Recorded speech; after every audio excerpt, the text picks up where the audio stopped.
السلام عليكم ورحمة الله وبركاته. الحمد لله نحمده ونستعينه ونتوكل عليه. نعوذ بالله من شرور أنفسنا ومن سيئات أعمالنا. من يهده الله فلا مضل له ومن يضلل فلا هادي له. نشهد أن لا إله إلا الله وحده لا شريك له، ونشهد أن سيدنا ونبينا محمدا عبده ورسوله أرسله بالهدى ودين الحق ليظهره على الدين كله ولو كره المشركون. أعوذ بالله من الشيطان الرجيم. بسم الله الرحمن الرحيم. ومن يشاقق الرسول من بعد ما تبين له الهدى ويتبع غير سبيل المؤمنين نوله ما تولى ونصله جهنم وساءت مصيرا. صدق الله مولانا العلي العظيم. اللهم صل على رسولك سيدنا محمد وعلى آل سيدنا مولانا محمد. വേദിയിൽ സന്നിഹിതരായിട്ടുള്ള അഭിയന്തരായ പണ്ഡിത വ്യക്തിത്വങ്ങൾ, സ്നേഹധന്യരായ സമസ്ത കേരള ജംഇയ്യത്തുൽ ഉലമയുടെയും സമസ്തയുടെ വിദ്യാർത്ഥി യുവജന പ്രസ്ഥാനങ്ങളുടെയും ഒക്കെ നേതാക്കൾ, എൻ്റെ സ്നേഹമുള്ള സഹോദരന്മാർ, എന്നെ കേൾക്കുന്ന എല്ലാ മത സംഘടനകളിലെയും പ്രിയപ്പെട്ട സുഹൃത്തുക്കൾ, അസ്സലാമു അലൈക്കും വറഹ്മത്തുള്ളാഹി വബറകാതുഹു. വളരെ പരിമിതമായ സമയമാണ് നിങ്ങൾക്ക് മുമ്പിൽ സംസാരിക്കാനുള്ളത് എന്നത് ഞാൻ ആദ്യമേ തന്നെ ഖേദപൂർവ്വം അറിയിക്കുകയാണ്. എന്തുകൊണ്ടെന്നാൽ തൊട്ടടുത്ത് നടക്കുന്ന ഒരു സെമിനാറിൽ കൂടി പങ്കെടുക്കാനും അവിടെ സംസാരിക്കാനുമുള്ളത് കൊണ്ടും നിരന്തരം അവർ വേഗമാകണമെന്ന് മെസ്സേജുകൾ നൽകിക്കൊണ്ട് ഒരു വലിയൊരു വെപ്രാളം ഉണ്ടാക്കിയെടുക്കുകയും ചെയ്യുന്നു എന്നതുകൊണ്ട് തന്നെ സുദീർഘമായി പ്രസംഗിക്കാൻ പരിമിതമായ സമയത്തിൻ്റെ ഉള്ളിൽ നിന്ന് മാത്രമേ സാധ്യമാകുന്നുള്ളൂ എന്നത് ഞാൻ ആദ്യമേ ഖേദപൂർവ്വം നിങ്ങളെ അറിയിക്കുകയാണ്. അല്ലാഹു റബ്ബുൽ ഇസ്സത്ത് ഈ പരിശുദ്ധമായ സദസ്സിൽ ഒരുമിച്ച് കൂടാൻ സൗഭാഗ്യം തന്ന പോലെ നാളെ വിശുദ്ധമായ ഹബീബിനോടൊപ്പം സ്വർഗത്തിൽ ഒരുമിച്ച് കൂടാൻ അല്ലാഹു നമുക്ക് തൗഫീഖ് തരുമാറാകട്ടെ.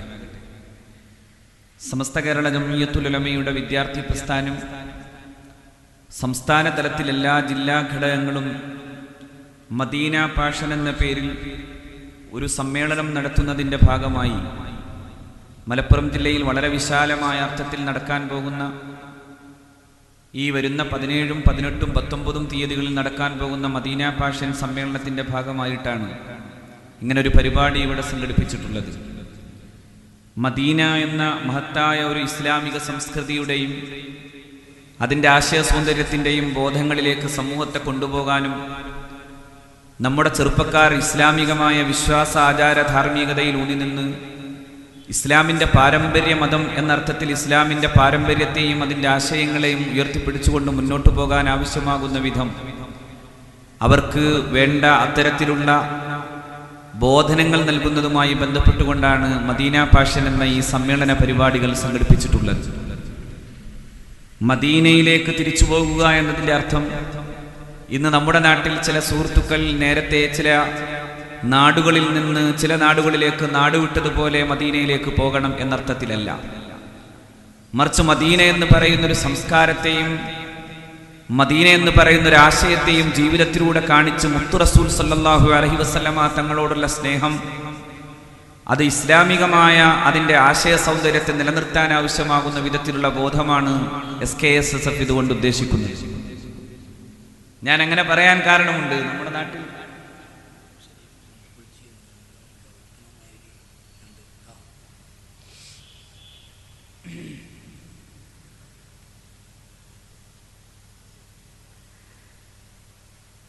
നമ്മുടെ നാട്ടിൽ ഇന്ന് കേൾക്കേണ്ടി വരുന്ന ചില പരാമർശങ്ങൾ നമ്മുടെ നാട്ടിലെ ചില നാടുകളിൽ നിന്ന്, അതായത് കാസർഗോഡ് ജില്ലയിലെ പടന്നയിൽ നിന്നും അതുപോലെ തന്നെ പാലക്കാട് ജില്ലയിലെ ചില ഭാഗങ്ങളിൽ നിന്നും ചില ചെറുപ്പക്കാർ നാടുവിട്ട സാഹചര്യമുണ്ടായി. ആ ചെറുപ്പക്കാർ എന്ന് പറയുകയും അതുപോലെ തന്നെ നമ്മൾ വായിക്കുകയും കേൾക്കുകയും ചെയ്തത് ഇന്ത്യ പോലൊരു ബഹുസ്വര നാട്ടിൽ ജീവിച്ചുകൊണ്ട് ശരിയായ ഇസ്ലാമിക ജീവിതം നയിക്കാൻ സാധ്യമല്ല എന്നാണ്. മലയാളത്തിൻ്റെ ഈ ഭൂമികയിൽ മഹാരഥന്മാരായ പണ്ഡിതവര്യന്മാർ ഒരു കറാഹത്ത് പോലും ചെയ്യാതെ ജീവിച്ചു കാണിച്ചു തന്നിട്ടുള്ള ഒരു ഇസ്ലാമികമായ സംസ്കാരത്തെയും പാരമ്പര്യത്തെയും കൊഞ്ഞനം കുത്തിയാണ് അങ്ങ് യമനിൽ പോയി ആടുമേച്ചാൽ മാത്രമേ ഇസ്ലാമികമായി ജീവിക്കാൻ സാധ്യമാകൂ എന്ന് ഈ കുട്ടികൾ പറയാൻ തുടങ്ങുന്നത്. ഇങ്ങനെ ഒരു സാഹചര്യം എന്തുകൊണ്ടുണ്ടായി എന്നതിനെക്കുറിച്ച് ആലോചിക്കുമ്പോൾ നമുക്ക് പഠിക്കാനും മനസ്സിലാക്കാനും കഴിയുന്നത് പരിശുദ്ധ ഇസ്ലാമിന്റെ പാരമ്പര്യമായി നിലനിൽക്കുന്ന വിശ്വാസ ആചാരങ്ങളെയും അനുഷ്ഠാനങ്ങളെയും തിരസ്കരിക്കുകയും തങ്ങൾക്ക് തോന്നിയതുപോലെ വിശുദ്ധ ഖുർആനിനെയും പരിശുദ്ധമായ തിരുവചനങ്ങളെയും വ്യാഖ്യാനിക്കുകയും ചെയ്ത ചില വിഭാഗം ആളുകൾ അവരാ രീതിയിൽ തങ്ങളുടെ തലമുറകളെ പഠിപ്പിച്ചു കൊടുത്തപ്പോൾ സ്വയം ഉണ്ടാക്കിയെടുത്ത ഒരു തരം ഇസ്ലാമികമായ വ്യാഖ്യാനങ്ങളുടെ വഴികളിലൂടെ ഇത്തരത്തിൽ വിഡ്ഢിത്ത ജൽപ്പനങ്ങളിലേക്ക് കടന്നു പോകുന്ന ഒരു അവസ്ഥ സംജാതമായി എന്നതാണ് നാം മനസ്സിലാക്കേണ്ടത്. യഥാർത്ഥത്തിൽ അവരിങ്ങനെയാണ് ഇസ്ലാമിനെ പഠിച്ചത്. അവർ അക്ഷരങ്ങളിൽ മാത്രം ഇസ്ലാമിനെ പഠിച്ചു. അക്ഷരങ്ങൾക്കപ്പുറത്ത് നിൽക്കുന്ന ഒരു ജീവിതത്തെ പഠിക്കാനും അങ്ങനെ അന്വേഷിക്കാനും അവർ തയ്യാറായില്ല. അള്ളാഹുവിന്റെ പരിശുദ്ധ റസൂൽ സല്ലല്ലാഹു അലൈഹി വസല്ലമ തങ്ങളുടെ ജീവിതത്തിലേക്ക് നോക്കിയാണ് സ്വഹാബത്ത് ഇസ്ലാമിനെ പഠിച്ചത്. മഹാനായ പ്രവാചകർ സല്ലല്ലാഹു അലൈഹി വസല്ലമ തങ്ങളുടെ പരിശുദ്ധരായ സ്വഹാബാക്കളിൽ പ്രമുഖർ മഹാനായ സയ്യിദുനാ അബൂബക്കർ സിദ്ദീഖ് റളിയല്ലാഹു അൻഹും സയ്യിദുനാ ഉമർ ബിൻ ഖത്താബ് റളിയല്ലാഹു അൻഹും ഒക്കെ പരിശുദ്ധ ഖുർആനിന്റെ എല്ലാ അധ്യായങ്ങളും, അതായത് എല്ലാ സൂറത്തുകളും മനഃപ്പാഠമാക്കിയിരുന്ന ഹാഫിലീങ്ങളായിരുന്നില്ല. മഹാനായ ഇമാം ഖുർത്തുബി തന്റെ തഫ്സീറിന്റെ മുഖദ്ദിമയിൽ പറയുന്നത് പോലെ അക്കാബിറു സഹാബത്തിൽ പലരും അങ്ങനെ ഹാഫിലീങ്ങൾ ആയിരുന്നില്ല. അവർ ഖുർആനിന്റെ ഓരോ അധ്യായത്തിന്റെ അടിസ്ഥാനത്തിൽ വിശുദ്ധ ഖുർആനിൽ നിന്ന് ഇന്ന അധ്യായങ്ങൾ പഠിച്ചയാൾക്ക് 1-ാം റാങ്ക് കൊടുക്കുന്ന വിധത്തിലായിരുന്നില്ല പരിശുദ്ധ ഇസ്ലാമിനെയും മഹാനായ പ്രവാചകന്റെ തിരുചര്യകളെയും ഉൾക്കൊള്ളാൻ തയ്യാറായത്. മറിച്ച് എന്തുകൊണ്ടെന്നാൽ അതൊരു ടെക്സ്റ്റ് പോലെ, ഒരു പുസ്തകം പോലെ പഠിക്കേണ്ടതാണ് എന്നല്ല അള്ളാഹുവിന്റെ പ്രവാചകൻ സല്ലല്ലാഹു അലൈഹി വസല്ലം പഠിപ്പിച്ചത്. മറിച്ച് ആ വിശുദ്ധമായ ആ ഗ്രന്ഥത്തിന്റെ സന്ദേശത്തെ ഉൾക്കൊള്ളുകയും ജീവിതത്തിലൂടെ അത് കാണിച്ചു തരികയും ചെയ്ത അഷ്റഫുൽ ഖൽഖ് സല്ലല്ലാഹു അലൈഹി വസല്ലം അവിടുത്തെ വിശുദ്ധമായ ജീവിതത്തെ അനുധാവനം ചെയ്തുകൊണ്ടാണ് മഹാരഥന്മാരായ സ്വഹാബത്ത് ജീവിച്ചത്. അതാണല്ലോ പരിശുദ്ധ ഖുർആൻ തന്നെയും അള്ളാഹുവിന്റെ പ്രവാചകർ സല്ലല്ലാഹു അലൈഹി വസല്ലമയോട് പറയുന്നത്. നബി തിരുമേനി സല്ലല്ലാഹു അലൈഹി വസല്ലമയോട് പ്രബോധനം ചെയ്യാൻ പറയുന്നത് ഇങ്ങനെയാണ്: ഖുൽ ഇത്തബിഊ മില്ലത അബീകും ഇബ്രാഹിം. ഏ പ്രവാചകരെ അങ്ങ് പറയുക, ഇത്തബിഊ മില്ലത അബീകും ഇബ്രാഹിം, നിങ്ങൾ ഇബ്രാഹിം നബി അലൈഹിസ്സലാത്തു വസ്സലാമിന്റെ പാന്താവിനെ പിന്തുടരണം. എന്താണോ ഇബ്രാഹിം നബി അലൈഹിസ്സലാം തന്റെ ജീവിതത്തിലൂടെ കാണിച്ചു തന്നിട്ടുള്ള മഹിതമായ മാതൃകകൾ, ആ മഹിതമായ മാതൃകകളെ അനുധാവനം ചെയ്യലാണ് നിങ്ങൾക്ക് പ്രധാനമെന്ന് പറയുകയാണ് വിശുദ്ധ റസൂൽ സല്ലല്ലാഹു അലൈഹി വസല്ലമ തങ്ങൾ ചെയ്യുന്നത്. ഇത് പ്രവാചകന്മാരുടെ ജീവിതത്തെ തുടരണമെന്ന് പഠിപ്പിക്കുകയാണ് ഖുർആൻ ചെയ്തത്. അതുകൊണ്ടാണല്ലോ ഖുർആൻ തന്നെ പറഞ്ഞു, മഹാരഥന്മാരായ പ്രവാചകന്മാരുടെ ജീവിത ചരിത്രങ്ങളെ പറഞ്ഞിട്ട് അല്ലാഹു പറഞ്ഞു, ഉലൈകല്ലദീന ഹദല്ലാഹ്, അവരെല്ലാം അല്ലാഹു ഹിദായത്ത് നൽകിയ ആളുകളാണ്. അല്ലാഹു അവരെല്ലാം സന്മാർഗത്തിന്റെ വിശുദ്ധമായ പാന്താവിലേക്കാണ് കൊണ്ടുപോയത്. അവരാ മാതൃകയെ അവരുടെ ജീവിതത്തിലൂടെ കാണിച്ചു തന്നവരാണ്. എന്നിട്ട് അല്ലാഹുവിന്റെ പ്രവാചകർ സല്ലല്ലാഹു അലൈഹി വസല്ലമയോട് അല്ലാഹു റബ്ബുൽ ഇസ്സത്ത് എന്താ പറയുന്നത്? നബി തിരുമേനി സല്ലല്ലാഹു അലൈഹി വസല്ലമയോട് പറയുന്നു, ഫബിഹുദാഹും ഇഖ്തദിഹ്, നബിയെ അവരുടെ മാർഗത്തെ അവലംബിക്കുകയും അവരുടെ ജീവിതത്തെ അർത്ഥത്തിൽ ഉൾക്കൊള്ളുകയും അങ്ങനെ ആ പ്രവാചകന്മാരുടെ പരിശുദ്ധമായ പാന്താവിനെ തുടരുകയും വേണമെന്ന് മുഹമ്മദ് മുസ്തഫയോട് സല്ലല്ലാഹു അലൈഹി വസല്ലം. അതായത് വ്യക്തിയുടെ ജീവിതത്തിൽ നിന്ന് വ്യക്തിയുടെ ജീവിതത്തെ അനുധാവനം ചെയ്യണമെന്ന് പഠിപ്പിക്കുകയാണ് അല്ലാഹു റബ്ബുൽ ഇസ്സത്ത് ചെയ്തത്. അതുകൊണ്ടല്ലേ നമ്മൾ എല്ലാ റക്അത്തിലും ഇങ്ങനെ തന്നെ ദുആ ചെയ്യുന്നു, ഇഹ്ദിനസ് സിറാത്തൽ മുസ്തഖീം സിറാത്തൽ ലദീന അൻഅംത അലൈഹിം. പടച്ചവനെ നീ ഒരു മാർഗത്തിലേക്ക് കൊണ്ടുപോകണം, സിറാത്തുൽ മുസ്തഖീമിലേക്ക്. എന്താ സിറാത്തുൽ മുസ്തഖീം? സിറാത്തൽ ലദീന അൻഅംത അലൈഹിം, നീ അനുഗ്രഹിച്ചവരുടെ പാന്താവാണത്, നീ അനുഗ്രഹിച്ചവരുടെ മാർഗമാണത്. മറ്റെന്തൊക്കെ പറയാമായിരുന്നു അല്ലാഹുവിന്? സിറാത്തുൽ മുസ്തഖീം അല്ലാഹുവിന്റെ വഴിയാണെന്ന് പറയാമായിരുന്നില്ലേ? മുഹമ്മദ് നബിയുടെ വഴിയാണെന്ന് പറയാമായിരുന്നില്ലേ? അങ്ങനെയല്ല പറഞ്ഞത്, സിറാത്തൽ ലദീന അൻഅംത അലൈഹിം, നീ അനുഗ്രഹിച്ചവരാകുന്ന മഹാരഥന്മാരായ പ്രവാചകന്മാരും ആ പ്രവാചകന്മാരുടെ സന്തത സഹചാരികളായിരുന്ന സിദ്ദീഖുകളും ആ പരിശുദ്ധമായ ദീനിന്റെ മാർഗത്തിൽ പോരടിച്ചു മരിച്ച ഷഹീദായിട്ടുള്ള ശുഹദാക്കളും ആ വിശുദ്ധമായ മാർഗത്തിൽ ജീവിതം കൊണ്ട് തന്നെ സാക്ഷ്യപത്രം എഴുതിയിട്ടുള്ള മഹാരഥന്മാരായ സ്വാലിഹീങ്ങളും അടങ്ങുന്ന അള്ളാഹുവിന്റെ വിശുദ്ധദാസന്മാരുടെ ജീവിതം, ആ ജീവിതത്തിലേക്ക് തന്നെ ഞങ്ങളെയും അടുപ്പിക്കണേ എന്ന് പ്രാർത്ഥിക്കുകയാണ് ചെയ്യുന്നത്. അങ്ങനെ ഇഹ്ദിനസ് സിറാത്തൽ മുസ്തഖീം സിറാത്തൽ ലദീന അൻഅംത അലൈഹിം, ആ സിറാത്തുൽ മുസ്തഖീമിന്റെ പാരമ്പര്യം എന്ന് പറയുന്നത് ഈ അർത്ഥത്തിൽ മഹാരഥന്മാരായ മുൻഗാമികളുടെ ജീവിതത്തെ അവലംബിച്ചുകൊണ്ട് നടക്കുന്ന ഒരു ഇസ്ലാമികമായ മര്യാദയാണ് എന്ന് ഇസ്ലാമിക ലോകത്തെ മഹാരഥന്മാരായ പണ്ഡിതന്മാർ നമ്മളെ പഠിപ്പിക്കുകയും ആ വഴിയാണ് സമസ്ത കേരള ജംഇയ്യത്തുൽ ഉലമ എന്ന് പറയുന്ന മഹിതമായ പ്രസ്ഥാനം നമ്മളെ പഠിപ്പിച്ചു കൊണ്ടുവരികയും ചെയ്യും. എന്താ സമസ്ത പറഞ്ഞത്? സമസ്ത പറഞ്ഞത് പുസ്തകം നോക്കി വായിക്കാനല്ല. പുസ്തകം നോക്കി വായിക്കാൻ വേണ്ടി ശ്രമിച്ചവരുണ്ടായ പിഴവാണ് യഥാർത്ഥത്തിൽ ഇന്ന് നാം കാണുന്നത്. ചില കുട്ടികളുണ്ട്, ഇന്റർനെറ്റിലേക്ക് നോക്കും, ഇന്റർനെറ്റിലെ മൗലാന ഗൂഗിൾ എന്ത് പറയുന്നു എന്നാലോചിക്കും. ഗൂഗിൾ എന്ന് പറഞ്ഞ കോമൺ സെൻസ് ഇല്ലാത്ത ഒരു പ്രത്യേകം നിരന്തരമായി പ്ലാൻ ചെയ്യപ്പെട്ട പ്രീ പ്ലാൻഡ് ആയിട്ടുള്ള ഒരു സംവിധാനത്തിന്റെ ഉള്ളിൽ കിടക്കുന്ന ഉത്തരം മാത്രം നോക്കിയാണ് ഇസ്ലാമിനെ പഠിക്കാൻ ശ്രമിക്കുന്നത് എന്ന് വരികിൽ ഉണ്ടായിത്തീരുന്ന അബദ്ധമാണ് ഇപ്പോ നടന്നുകൊണ്ടേയിരിക്കുന്നത്. ഇതിപ്പോ മാത്രമല്ല, നേരത്തെയും അങ്ങനെയുള്ള അബദ്ധങ്ങൾ പറയുമ്പോഴാണ് മഹാരഥന്മാരായ സുന്നത്ത് ജമാഅത്തിന്റെ പണ്ഡിതന്മാർ പറഞ്ഞത്, നിങ്ങൾ ഈ അർത്ഥത്തിൽ പരിശുദ്ധ ഖുർആനെയും ഹദീത്തിനെയും സ്വയം വ്യാഖ്യാനങ്ങൾക്ക് വിധേയമാക്കരുത്.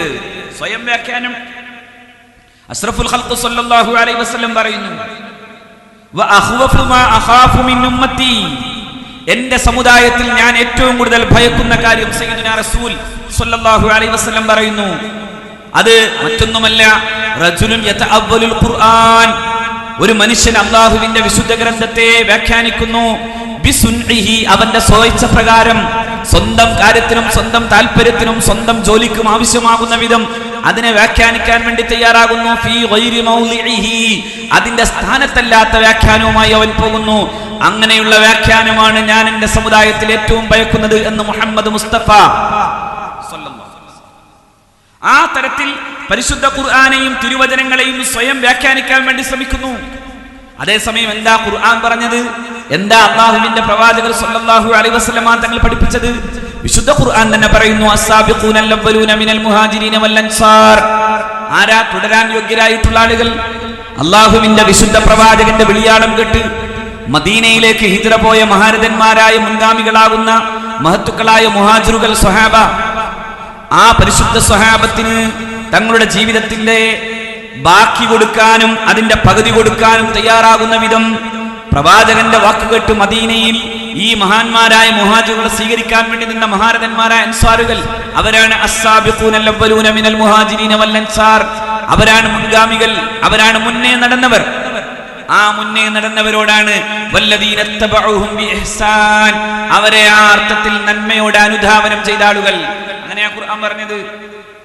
അവരെ പഴി പറയുന്നവരല്ല, അവർക്ക് ശേഷം വന്നവരെ പഴി പറയുന്നവരല്ല, ഞങ്ങൾ അവരെ പോലെ തന്നെ ബുദ്ധിയുള്ളവരാണെന്ന് പറഞ്ഞ ആളുകളല്ല, മറിച്ച് അള്ളാഹുവിന്റെ പ്രവാചകൻ എന്ന് പറയുന്ന സൂര്യശോഭയിലേക്ക് നോക്കി വിശുദ്ധ ഇസ്ലാമിനെ പഠിച്ച സ്വഹാബത്തിനെയും ആ സ്വഹാബത്തിനു ശേഷം വന്ന താബിഈനെയും താബിഉ താബിഈനെയും ആ അർത്ഥത്തിൽ ഉൾക്കൊണ്ടവർ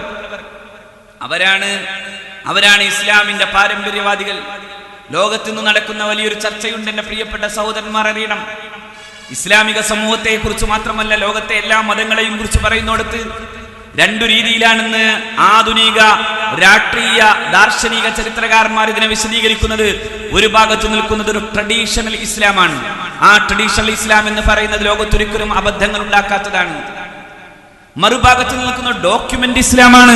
ഞാൻ പറഞ്ഞ പുസ്തകത്തിന്റെ ഇസ്ലാം. ഏതാ പുസ്തകത്തിന്റെ ഇസ്ലാം? സ്വയം തോന്നിയതുപോലെ ഖുർആനെയും തോന്നിയതുപോലെ ഹദീത്തിനെയും വ്യാഖ്യാനിക്കാൻ എന്റെ കയ്യിൽ ഒരു ഡിക്ഷണറി മതിയാകും എന്ന് പറഞ്ഞു നടന്നിരുന്ന ആളുകൾ, അതാണ് ഡോക്യുമെന്റ് ഇസ്ലാം. ആ ഡോക്യുമെന്റ് ഇസ്ലാമാണ് യമനിലേക്ക് നാടുകടക്കുന്നത്. ആ ഡോക്യുമെന്റ് ഇസ്ലാമാണ് ലോകത്ത് വലിയ പ്രശ്നങ്ങൾ ഉണ്ടാക്കുന്നത്. ആ ഡോക്യുമെന്റ് ഇസ്ലാമാണ് ലോകത്ത് വലിയ തീവ്രവാദം ഉണ്ടാക്കിയത്. അതുകൊണ്ടല്ലേ ഐസിസ് എന്ന ഭീകര സംഘടനയെ കുറിച്ച് പഠിച്ച ലോകത്തെ പ്രഗത്ഭനായ ഒരു ജേർണലിസ്റ്റ് എഴുതി, ഐസിസിന് ഏറ്റവും പ്രധാനമായി അവർ ആശ്രയിച്ചു പോന്നിരുന്നത്, അവർ ഇന്റർനെറ്റിനെ ആശ്രയിച്ചുകൊണ്ടാണ് അവർ ഈ പരിപാടികൾ മുഴുവൻ തുടങ്ങിയത് എന്നാണ്. പുസ്തകമാണ്. പുസ്തകത്തിന്റെയും ഇന്റർനെറ്റിന്റെയും ഉള്ളിലിരുന്നു കൊണ്ടാണ് ഐസിസ് എന്ന് പറയുന്ന തീവ്രവാദം ഉണ്ടായത്. അതാണ് വളരെ പ്രഗത്ഭരായ രാഷ്ട്രീയ ദാർശനിക ചരിത്രകാരന്മാരായ ആധുനിക ചരിത്രകാരന്മാർ തന്നെ രേഖപ്പെടുത്തി. ട്രഡീഷണൽ ഇസ്ലാം എന്ന് പറയുന്നത് സൂഫിയാക്കളുടെയും നല്ല മഹാരഥന്മാരായ പണ്ഡിതന്മാരുടെയും പാരമ്പര്യത്തിൽ വന്നതാണ്. ലോകത്തെവിടെയും അത് കുഴപ്പമുണ്ടാക്കിയില്ല, ലോകത്തെവിടെയില്ല. ഇന്ത്യയിൽ ഗാന്ധിജി തന്നെ പറയുന്നത് കാണാം, My association to the noblest Muslim has taught me that Islam has been spread not with sword. വാളുകൊണ്ടല്ല ഇസ്ലാം പ്രചരിതമായത്. എങ്ങനെയാ പിന്നെ പ്രചരിതമായത്? അദ്ദേഹം തന്നെ പറയുന്നു, ഇസ്ലാമിനെ ഞാൻ എന്റെ പ്രിയപ്പെട്ട കൂട്ടുകാരനെ പഠിച്ചപ്പോ എനിക്ക് മനസ്സിലാക്കാൻ കഴിഞ്ഞത് ആ ഇസ്ലാം മഹാരഥന്മാരായ സൂഫി വര്യന്മാരുടെയും ഫക്കീറുമാരുടെയും അണമുറിയാത്ത ചങ്ങലയിലൂടെയാണ് ഇസ്ലാം ഇന്ത്യയിൽ പ്രചരിതമായത് എന്നാണ്. നോക്കൂ, അള്ളാഹുവിന്റെ ദീൻ ഇവിടെ പ്രചരിതമായതിന്റെ ഒക്കെ ചരിത്രം പഠിക്കുമ്പോൾ നമുക്കറിയാം. ഒരു ഭാഗത്ത് മഹാനായ ഖാജ മുഈനുദ്ദീൻ ചിശ്തി അജ്മീരി ഖദ്ദസല്ലാഹു സിറഹുൽ അസീസ്, ഖാജ മുഈനുദ്ദീൻ ചിശ്തി തങ്ങൾ ഇന്ത്യയിൽ നടത്തിയ ഇസ്ലാമിക പ്രചരണത്തിന്റെ അത്ഭുതകരമായ അവസ്ഥ നോക്കൂ നിങ്ങൾ. മഹാനവറുകൾ ഒരൊറ്റ കറാമത്ത് കൊണ്ട് 90 ലക്ഷം ആളുകളെ മുസ്ലിങ്ങളാക്കിയ ആളാണ്. ഇത് ഞാൻ മാത്രം പറയല്ല.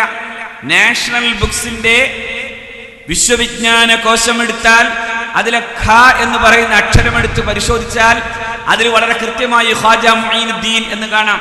ആ ഖാജ മുഈനുദ്ദീൻ എന്ന് പറയുന്ന ഹെഡ്ലൈന്റെ താഴെ വായിച്ചാൽ ഇങ്ങനെ കാണാം, അത്ഭുതകരമായ ഒരൊറ്റ കാര്യം കൊണ്ട് മാത്രം 90 ലക്ഷം മനുഷ്യർ മുസ്ലിങ്ങളായി. എവിടെ? ഇന്ത്യ മഹാരാജ്യത്ത്. ആരാ ഇത് പറയുന്നത്? ഡോക്ടർ സുകുമാർ അഴീക്കോട് തന്നെ ചീഫ് എഡിറ്ററായി നിൽക്കുന്ന വിശ്വവിജ്ഞാന കോശത്തിലാണ് മഹാനായ ഖാജ മുഈനുദ്ദീൻ ചിശ്തി അജ്മീരി ഖദ്ദസല്ലാഹു സിറഹുൽ അസീസ് തങ്ങളുടെ ജീവിതത്തിലെ ഈ മനോഹരമായ നിമിഷത്തെ കുറിച്ച് പറയുന്നത്. നമ്മുടെ നാട്ടിൽ ചില ആളുകൾ പീസ് നടത്തുന്നുണ്ട്. പീസാണ് ഇപ്പൊ പീസായത് എന്നതുകൊണ്ടാണ് ചിലർക്ക് വെപ്രാളം എന്ന് എനിക്കറിയാം. ഞാനത് വിശദീകരിക്കുന്നില്ല. അല്ലേ?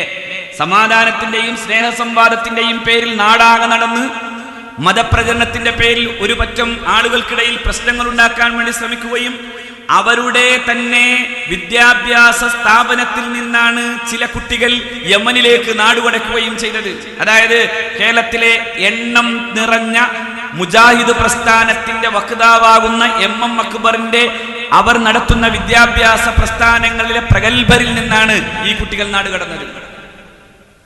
2-3 പേരെ ഇസ്ലാം മതം സ്വീകരിപ്പിക്കുമ്പോഴേക്കും നാടാകെ നടന്ന് ഞങ്ങൾ ഈ നാട്ടിലാകെ ഇസ്ലാം മതം സ്വീകരിപ്പിക്കാൻ വേണ്ടി നടക്കാണെന്ന് പറയുമ്പോൾ ഖാജയെ നിങ്ങൾ നോക്കൂ, 90 ലക്ഷം മനുഷ്യരെ മുസ്ലിങ്ങളാക്കി. പക്ഷേ ഖാജ മുഈനുദ്ദീൻ ചിശ്തി അജ്മീരി തങ്ങളുടെ ഖബറിന്റെ അടുക്കലേക്ക് പോകുന്നത് ആരാ?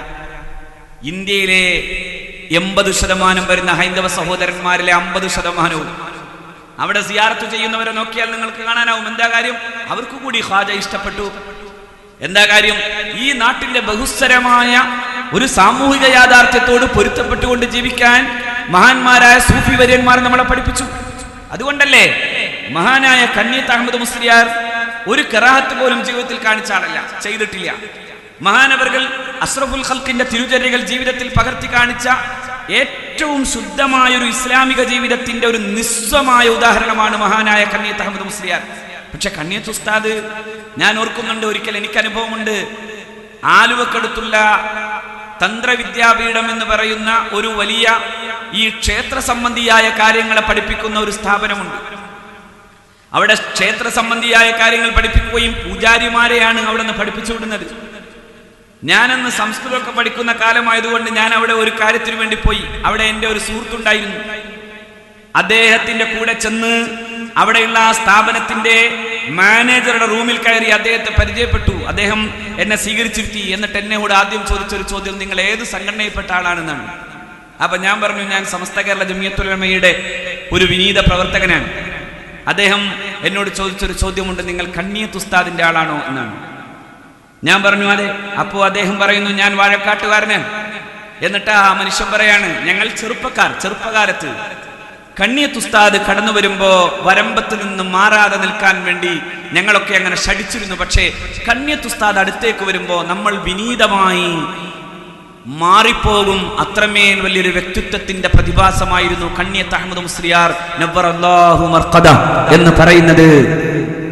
തന്ത്രവിദ്യാപീഠം എന്ന് പറയുന്ന സാക്ഷാൽ മാധവ്ജി എന്ന് പറയുന്ന ഇന്ത്യയിലെ ഫാസിസ്റ്റ് ഐഡിയോളജികളുടെ ഫിലോസഫറായിരുന്ന മാധവ്ജി സ്ഥാപിച്ചിട്ടുള്ള, ഒരു കാലത്ത് ഈ കേരളത്തിൽ വരുമ്പോഴൊക്കെ ആഭ്യന്തര വകുപ്പ് മന്ത്രിയായിരിക്കുമ്പോഴും സാക്ഷാൽ അദ്വാനി പലപ്പോഴും സന്ദർശിക്കാറുള്ള ഈ തന്ത്രവിദ്യാപീഠത്തിന്റെ പ്രഗത്ഭനായ മാനേജർക്ക് അങ്ങനെ പറയേണ്ടി വരുമ്പോൾ ഞാൻ പറയുന്നത്, തീർത്തും ഹൈന്ദവമായ ചിന്ത മാത്രമല്ല, അതിനൊരു തീവ്ര വലതുപക്ഷത്ത് നിൽക്കുന്ന ഒരു മനുഷ്യനെ കൊണ്ട് അങ്ങനെ പറയിപ്പിക്കുന്നത്, കറാഹത്ത് പോലും ജീവിതത്തിൽ കാണിക്കാത്ത വിധം സൂക്ഷ്മമായ ഇസ്ലാമിക ജീവിതം നയിച്ച ഒരു മഹാന്റെ ജീവിതത്തിൽ നിന്ന് പഠിച്ചിട്ടാണ്. അതേസമയമാണ് ഈ നാട്ടിലെ കുറെ ചെറുപ്പക്കാർ ഈ നാട് വിടുന്നത്. എന്തിനാ? ഈ നാട്ടിൽ ജീവിക്കാൻ കഴിയില്ലെന്ന് പറയാൻ. ഈ നാട്ടിൽ എന്തേ ജീവിക്കാൻ പറ്റാത്തത്? ഈ നാട്ടിൽ ജീവിക്കാൻ പറ്റാത്തതൊന്നും സമസ്ത കേരള ജംഇയ്യത്തുൽ ഉലമ കണ്ടില്ല. എന്താ കാര്യം? സമസ്തയുടെ മുൻകാല പാരമ്പര്യത്തിൽ നമുക്ക് കാണാൻ സാധ്യമാകുന്നത് എന്താ? ഈ രാജ്യത്ത് കടന്നു വന്ന അധിനിവേശത്തിനെതിരെയുള്ള പോരാട്ടത്തിൽ നിന്നത് മഹാനായ ഷെയ്ഖ് മുഹിയുദ്ദീൻ അബ്ദുൽ ഖാദിർ ജിലാനി ഖദ്ദസല്ലാഹു സിർറഹുൽ അസീസ് തങ്ങളുടെ ജീവിതത്തെ കുറിച്ച് ഏറ്റവും നന്നായി പാടിത്തന്ന മഹാനായ ഖാലി മുഹമ്മദാണ്. ഖദ്ദസല്ലാഹു സിർറഹുൽ അസീസ്. കോഴിയുടെ മുള്ളോട് കൂകുന്നു ചൊന്നാരെ കൂശാതെ കൂകി പറപ്പിച്ചു വിട്ടോവരെന്ന് പാടിത്തന്ന മഹാനായ ഖാലി മുഹമ്മദ്. ഖാലി മുഹമ്മദ് ആ കാലഘട്ടത്തിൽ പോർച്ചുഗീസ് അധിനിവേശത്തിനെതിരെയുള്ള പോരാട്ടത്തിൽ ചാലിയം കോട്ട പിടിച്ചടക്കിയിരിക്കുന്നു നായർ പടയാളികളെന്ന് കേൾക്കുമ്പോ ആ നായർ പടയാളികളുടെ വിജയം ആഘോഷിക്കാനും ആ വിജയത്തെക്കുറിച്ച് ചരിത്രമെഴുതാനും വേണ്ടി ഫത്ഹുൽ മുബീൻ എന്ന ഗ്രന്ഥം എഴുതിയാളാണ്. നായർ പടയാളികൾക്ക് വേണ്ടിയാണ്, മുസ്ലിങ്ങൾക്ക് വേണ്ടിയല്ല. നായർ പടയാളികൾക്ക് വേണ്ടിയാണ്. അന്നത്തെ സാമൂതിരി രാജാവിന്റെ അദ്ദേഹത്തിന്റെ ഏറ്റവും വലിയ ശക്തിയായിരുന്ന നായർ പടയാളികൾക്ക് അവർ വിജയശ്രീലാളിതരായി എന്നറിയുമ്പോ അവർക്ക് വേണ്ടി ഒരു കിതാബ് എഴുതുന്നു മഹാനായ ഖാലി മുഹമ്മദ്. ഏതു ഖാലി മുഹമ്മദ്? മഹാനായ ഷെയ്ഖ് അബ്ദുൽ ഖാദിർ ജിലാനി ഖദ്ദസല്ലാഹു സിർറഹുൽ അസീസ് തങ്ങളുടെ ജീവിതത്തെ കേരളത്തിന്റെ ഈ മനുഷ്യ ഹൃദയങ്ങളിൽ കൃത്യമായി പഠിപ്പിച്ചു തന്ന മഹാനായ ഖാലി മുഹമ്മദ് ഖദ്ദസല്ലാഹു സിർറഹുൽ അസീസ്. നമ്മൾ എങ്ങനെയാ പോകുന്നതെന്നറിയണം അല്ലേ? ഈ കടലോര പ്രദേശങ്ങളിലെ മനുഷ്യർ ചെന്ന് ഞങ്ങളുടെ പകർച്ചവ്യാധികളും പ്രശ്നങ്ങളും പരിഹരിക്കാൻ എന്തെങ്കിലും ചെയ്യണമെന്നറിയുമ്പോ എന്ന് പറയുമ്പോ മഹാനായ ഷെയ്ഖ് സൈനുദ്ദീൻ മഖ്ദൂം രണ്ടാമൻ മഹാനവറുകൾ മൗഖൂസ് മൗലിദ് എഴുതി കൊടുത്തു എന്ന് പറയപ്പെടുമ്പോ നമ്മൾ അറിയണം, ഒരു ഭാഗത്ത് ഇസ്ലാമികമായ പാരമ്പര്യത്തിന്റെ ജീവിതം കേരളീയ മുസ്ലിം സമൂഹത്തെ പഠിപ്പിച്ചു കൊടുക്കുന്ന അതേ പണ്ഡിതന്മാർ തന്നെയാണ് സാമൂതിരി രാജാവിന് വേണ്ടി പൊരുതാൻ തന്റെ പ്രിയപ്പെട്ട അനുയായികളെ ബോധവൽക്കരിക്കുകയും പൊന്നാനിയിലെ പള്ളിയിലെ മരം പോലും ഒരു നായർക്ക് കൊടുക്കാൻ സാധ്യമാകുന്ന വിധം ഈ രാജ്യത്തിന്റെ സാമൂഹിക ജീവിതത്തോട് പൊരുത്തപ്പെട്ട് ജീവിക്കാൻ കഴിയുന്ന ഒരു പാരമ്പര്യം കേരളത്തിലെ മുസ്ലിങ്ങളെ പഠിപ്പിച്ചു കൊടുത്തു. ഇവർ പാരമ്പര്യത്തിന്റെ വഴി പറഞ്ഞു. അതേസമയമോ 2 നൂറ്റാണ്ട് മുമ്പ് വന്ന മുഹമ്മദ് ബിൻ അബ്ദുൽ വഹാബിനാൽ സ്ഥാപിതമായിട്ടുള്ള വഹാബി പ്രസ്ഥാനം പറഞ്ഞു ഈ പാരമ്പര്യം തെറ്റാണ്. നാം പുസ്തകങ്ങളിലൂടെ നമുക്കുള്ള ചിന്തയിലൂടെ മഹാന്മാരായ മുൻഗാമികളെ ആശ്രയിക്കാതെ അവരെ പിന്തുടരാതെ സ്വയം ബുദ്ധി കൊണ്ട് ആലോചിക്കുന്ന തീരുമാനങ്ങളുമായി മുന്നോട്ട് പോകണമെന്ന്. എന്നാൽ ഇന്ന് ആധുനിക ലോകത്തെ പ്രഗത്ഭരായ രാഷ്ട്രീയ നിരീക്ഷകർ പറയുന്നതോ മുഹമ്മദ് ബിൻ അബ്ദുൽ വഹാബിന്റെ ഐഡിയോളജിയാണ് ലോകത്തെ തീവ്രവാദത്തിന്റെ മൂലകാരണം. ഞാൻ പറയല്ല, അങ്ങനെ തന്നെയാണ്. അതുകൊണ്ടാണ് പ്രഗത്ഭനായ ഒരു ഒരു രാഷ്ട്രീയ നിരീക്ഷകൻ പറഞ്ഞു, ഐസിസിനെ കുറിച്ച് പറയുമ്പോഴാണ് they are influenced by the ideology of Muhammad bin Abdul വഹാബിന്റെ അദ്ദേഹത്തിന്റെ ആശയങ്ങളാൽ പ്രചോദിതമാണ് ലോകത്തെ ഏറ്റവും വലിയ തീവ്രവാദികളാകുന്ന ഐസിസ്. അപ്പൊ നോക്കൂ നിങ്ങൾ, ലോകത്ത് വന്ന എല്ലാ തീവ്രവാദികളുടെയും കഥ പറയുമ്പോഴും അവിടെയെല്ലാം വഹാബിസമുണ്ട്, സലഫിസമുണ്ട്. ഞങ്ങളൊന്നും ചെയ്തില്ലെന്ന് പറഞ്ഞ് മാറി നിന്നിട്ട് കാര്യമില്ല. ഞാൻ ഏതായാലും ഈ നാട്ടിലെ സലഫികളെ ആ രീതിയിൽ കാണുന്നുമില്ല. കാരണം കേരളത്തിലെ സലഫികൾക്കൊരു നാടൻ തല്ല് തല്ലാൻ പോലുമുള്ള കരുത്തില്ലെന്ന് എനിക്കറിയാം. പക്ഷേ ഈ സലഫീസത്തിന്റെ ആധുനിക പരിപ്രേക്ഷ്യം കണ്ടാൽ നമുക്ക് തിരിച്ചറിയാനാകും. അവിടെ നമ്മൾ കാണുന്നത് ലോകത്തെ ആത്യന്തിക തീവ്രവാദത്തിന്റെ കൂടെയാണ് സലഫീസം ഉള്ളത്. ആത്യന്തിക തീവ്രവാദത്തിന്റെ കൂടെ. എന്താ കാര്യം? സ്വന്തം തീരുമാനങ്ങളുമായി മുന്നോട്ട് പോയി. നോക്കൂ നിങ്ങൾ, ഈ സലഫിസം അല്ലേ മഹാനായ ഷെയ്ഖ് അഹ്മദുൽ കബീർ റിഫായി ഖദ്ദസല്ലാഹു സിർറഹുൽ അസീസ് തങ്ങളുടെ ഖബർ പൊളിച്ചത്, മഹാനായ ഇമാം നബവി തങ്ങളുടെ ഖബർ പൊളിച്ചത്, മഹാനായ യൂനുസ് നബി അലൈഹിസ്സലാത്തു വസ്സലാമിന്റെ ഖബർ പൊളിച്ചത്. ഇങ്ങനെ ഖബർ പൊളിയന്മാരായപ്പോ കേരളത്തിലെ സലഫികളും പറഞ്ഞു വലിയ ഇസ്ലാമിക നവോത്ഥാനമാണ് നടക്കാൻ പോണത്. ചെറിയ കാര്യമല്ല. കാരണം ഖബർ പൊളിച്ചാലാണല്ലോ ഇസ്ലാം വളരാ. ഖബർ പൊളിച്ചാലല്ലേ ഇസ്ലാം വളരാ. ആരുടെ ഖബറാ പൊളിച്ചത് നിങ്ങൾ ആലോചിക്കണം. ഒന്ന് മഹാനായ യൂനുസ് നബി അലൈഹി ഇസ്ലാമിന്റെ പള്ളി ഉൾപ്പെടെയുള്ളത് പൊളിച്ചു കളഞ്ഞു ഐസിസ്. മഹാനായ ഷെയ്ഖ് അഹ്മദുൽ കബീർ റിഫായി ഖദ്ദസല്ലാഹു സിറഹുൽ അസീസ് തങ്ങളുടെ ഖബർ പൊളിച്ചു. ലോകം കണ്ട വിജ്ഞാനങ്ങളുടെ മഹാസാഗരമായിരുന്ന മഹാനായ ഇമാമുൻ നബവി ഖദ്ദസല്ലാഹു സിറഹുൽ അസീസ് മഹാനബിയുടെ ഖബർ പൊളിച്ചു. അപ്പൊ നോക്കൂ, അങ്ങനത്തെ ഖബർ പൊളിയന്മാരെ നോക്കിയിട്ട് പറഞ്ഞു ഇതാണ് നവോത്ഥാനം. ഇവിടെ അതിനുള്ള ധൈര്യമില്ലാത്തത് കൊണ്ടാണ്. കാരണം മലബാറിലെ മാപ്പിളമാർ ഒരു കാലത്ത് ഏറ്റവും വലിയ സായുധ ശക്തിയായ പോർത്തുഗലിനോടും പിന്നെ ബ്രിട്ടീഷുകാരനോടും യുദ്ധം ചെയ്തു വന്നതിന്റെ പാരമ്പര്യമുള്ളത് കൊണ്ട് ഇവിടെ അങ്ങനെ ഒരു പരിപാടി നടക്കാത്തത് കൊണ്ടും കൂടിയാണ് ഞാൻ പറയുന്നത്. അതേ സലഫിസം ആഗോളതലത്തിൽ അമ്മാതിരി വലിയ വൃത്തികെട്ട പരിപാടികൾ ചെയ്തവരാണ്. അതായത് ഇന്നു കാണുന്ന ഐസിസും അതിനു മുമ്പുണ്ടായിരുന്ന അൽ ഖായിദയും അതിനു മുമ്പും പിന്നെയും ഉണ്ടായിക്കൊണ്ടേയിരിക്കുന്ന വലിയ തീവ്രവാദ ശക്തികളും ഈ ലോകത്ത് വലിയ തീവ്രവാദം നടത്തുന്നതോടൊപ്പം തന്നെ ഇത്തരത്തിൽ സലഫി പ്രസ്ഥാനവുമായി ബന്ധപ്പെട്ടവരാണ്. അവിടെയാണ് നാം പറയുന്നത് പാരമ്പര്യത്തിലൂടെയാകണം ഇസ്ലാമിനെ പഠിക്കേണ്ടത്. ആ പാരമ്പര്യം നാം അഷ്റഫുൽ ഖൽഖ് സല്ലല്ലാഹു അലൈഹി വസല്ലമയോടുള്ള മഹബ്ബത്തിലൂടെ ഉണ്ടാക്കിയത് കൊണ്ടാണ് മദീന എന്നതിനെ നാം അതിന്റെ വികാരമായി കാണുന്നത്. പുണ്യനബി സല്ലല്ലാഹു അലൈഹി വസല്ലമ തങ്ങളുടെ സ്വഹാബത്തിന് അല്ലാഹുവിന്റെ പ്രവാചകർ സല്ലല്ലാഹു അലൈഹി വസല്ലം വഫാത്തായതിനു ശേഷവും നബി തിരുമേനി സല്ലല്ലാഹു അലൈഹി വസല്ലമ തങ്ങളൊരു വികാരമായിരുന്നു.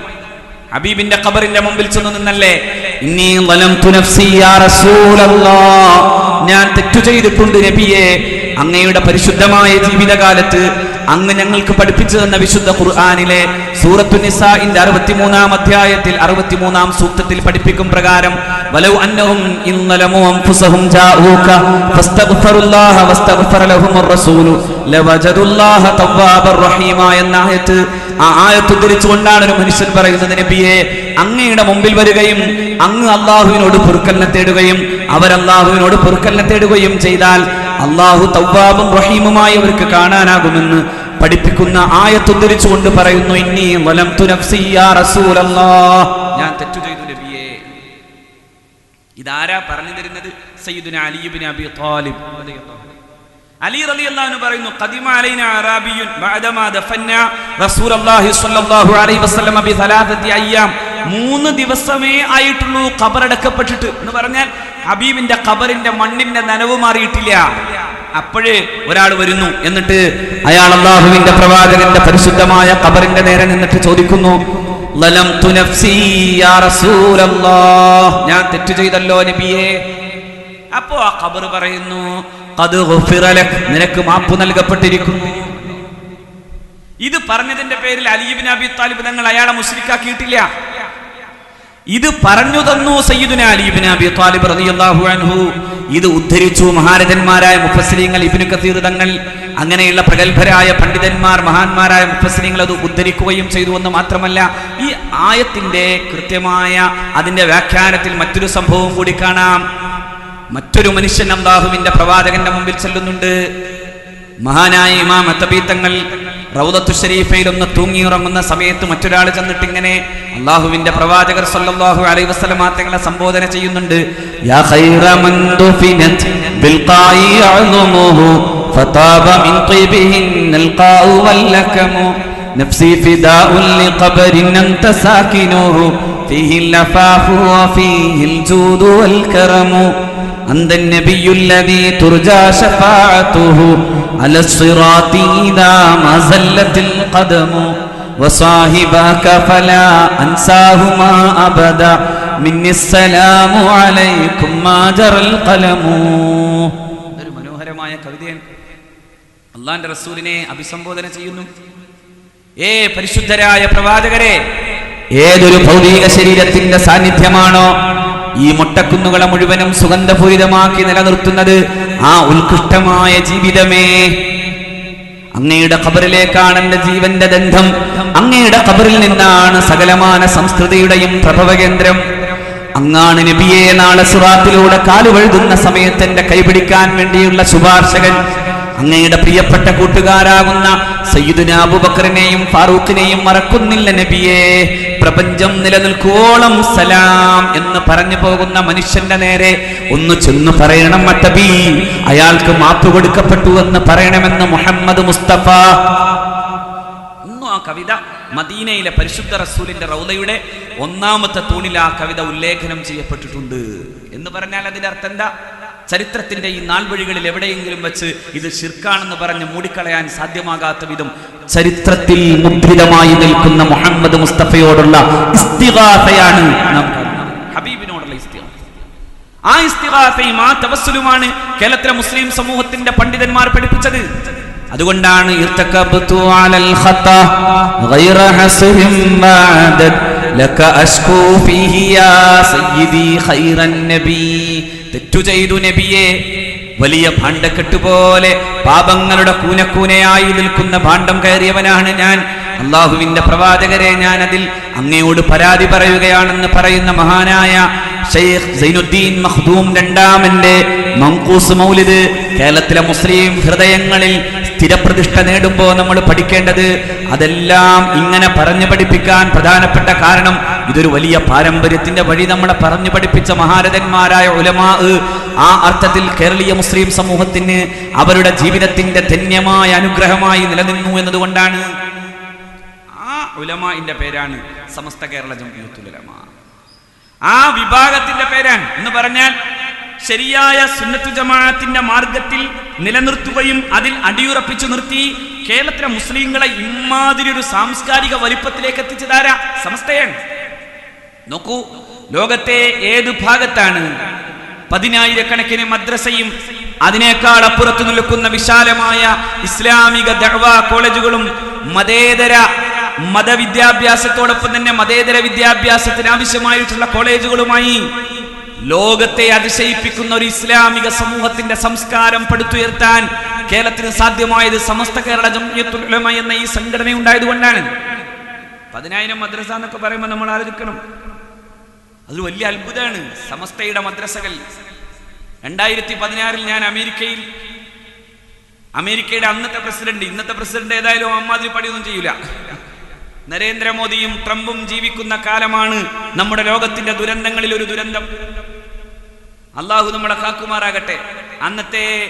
അന്നത്തെ പ്രസിഡന്റ് സാക്ഷാൽ ബറാക് ഒബാമ, അദ്ദേഹം ഒരു ഇന്റർഫെയ്ത്ത് ഡയലോഗുമായി ബന്ധപ്പെട്ടുകൊണ്ട് ലോകത്തെ വിവിധ ഭാഗങ്ങളിൽ നിന്ന് ആളുകളെ വിളിച്ചു. കൂട്ടത്തിൽ ഈ വിനീതനും ഉണ്ടായിരുന്നു.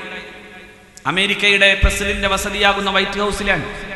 വൈറ്റ് ഹൗസിലെ ആ പ്രോഗ്രാമിൽ വെച്ച് ഞാൻ എന്നെ കുറിച്ച് പരിചയപ്പെടുത്തിയപ്പോൾ ഞാൻ പറഞ്ഞു, കേരളത്തിൽ നിന്നാണ് വരുന്നത്.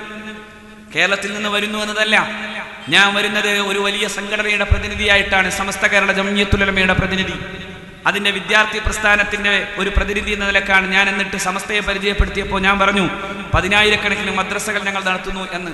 10,000 എന്ന് പറഞ്ഞപ്പോ ഒരു സഹോദരൻ, അതായത് മധ്യേഷ്യൻ ഭാഗങ്ങളിൽ നിന്ന് വന്നിട്ടുള്ള പ്രഗത്ഭരായ വിദ്യാഭ്യാസ വിചക്ഷണന്മാർ കൂടി നിൽക്കുന്ന സദസ്സിൽ നിന്ന് ഒരു ചെറുപ്പക്കാരൻ ചോദിച്ചു, നിങ്ങൾക്ക് തെറ്റുപറ്റിയതാണോ? 10,000 മദ്രസ എന്നൊക്കെ പറഞ്ഞാൽ അത് വലിയ അത്ഭുതമല്ലേ?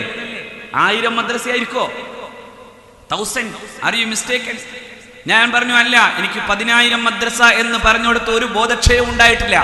10,000 മദ്രസക്ക് പുറമെ 100-കണക്കിന് വിഖ്യാതമായ ഇസ്ലാമിക കോളേജുകൾ നടത്താൻ സാധ്യമാകുന്ന വിധം വലിയൊരു വിദ്യാഭ്യാസ ഏജൻസിയായി സമസ്ത കേരള ഇസ്ലാം മത വിദ്യാഭ്യാസ ബോർഡിനെ പറയുമ്പോ എന്റെ പ്രൊഫൈലിനോടൊപ്പം തന്നെ സമസ്തയുടെ വ്യത്യസ്തമായ വെബ്സൈറ്റുകൾ അവിടെ തൂങ്ങിക്കണ്ടു.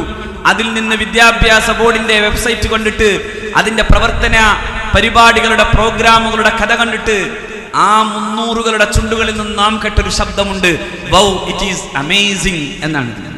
Wow it is amazing. വലിയ അത്ഭുതം. ആ അത്ഭുതം ആര് കാണിച്ചു എന്നതാണ്? സമസ്തയാണ്. എന്തേ കാര്യം?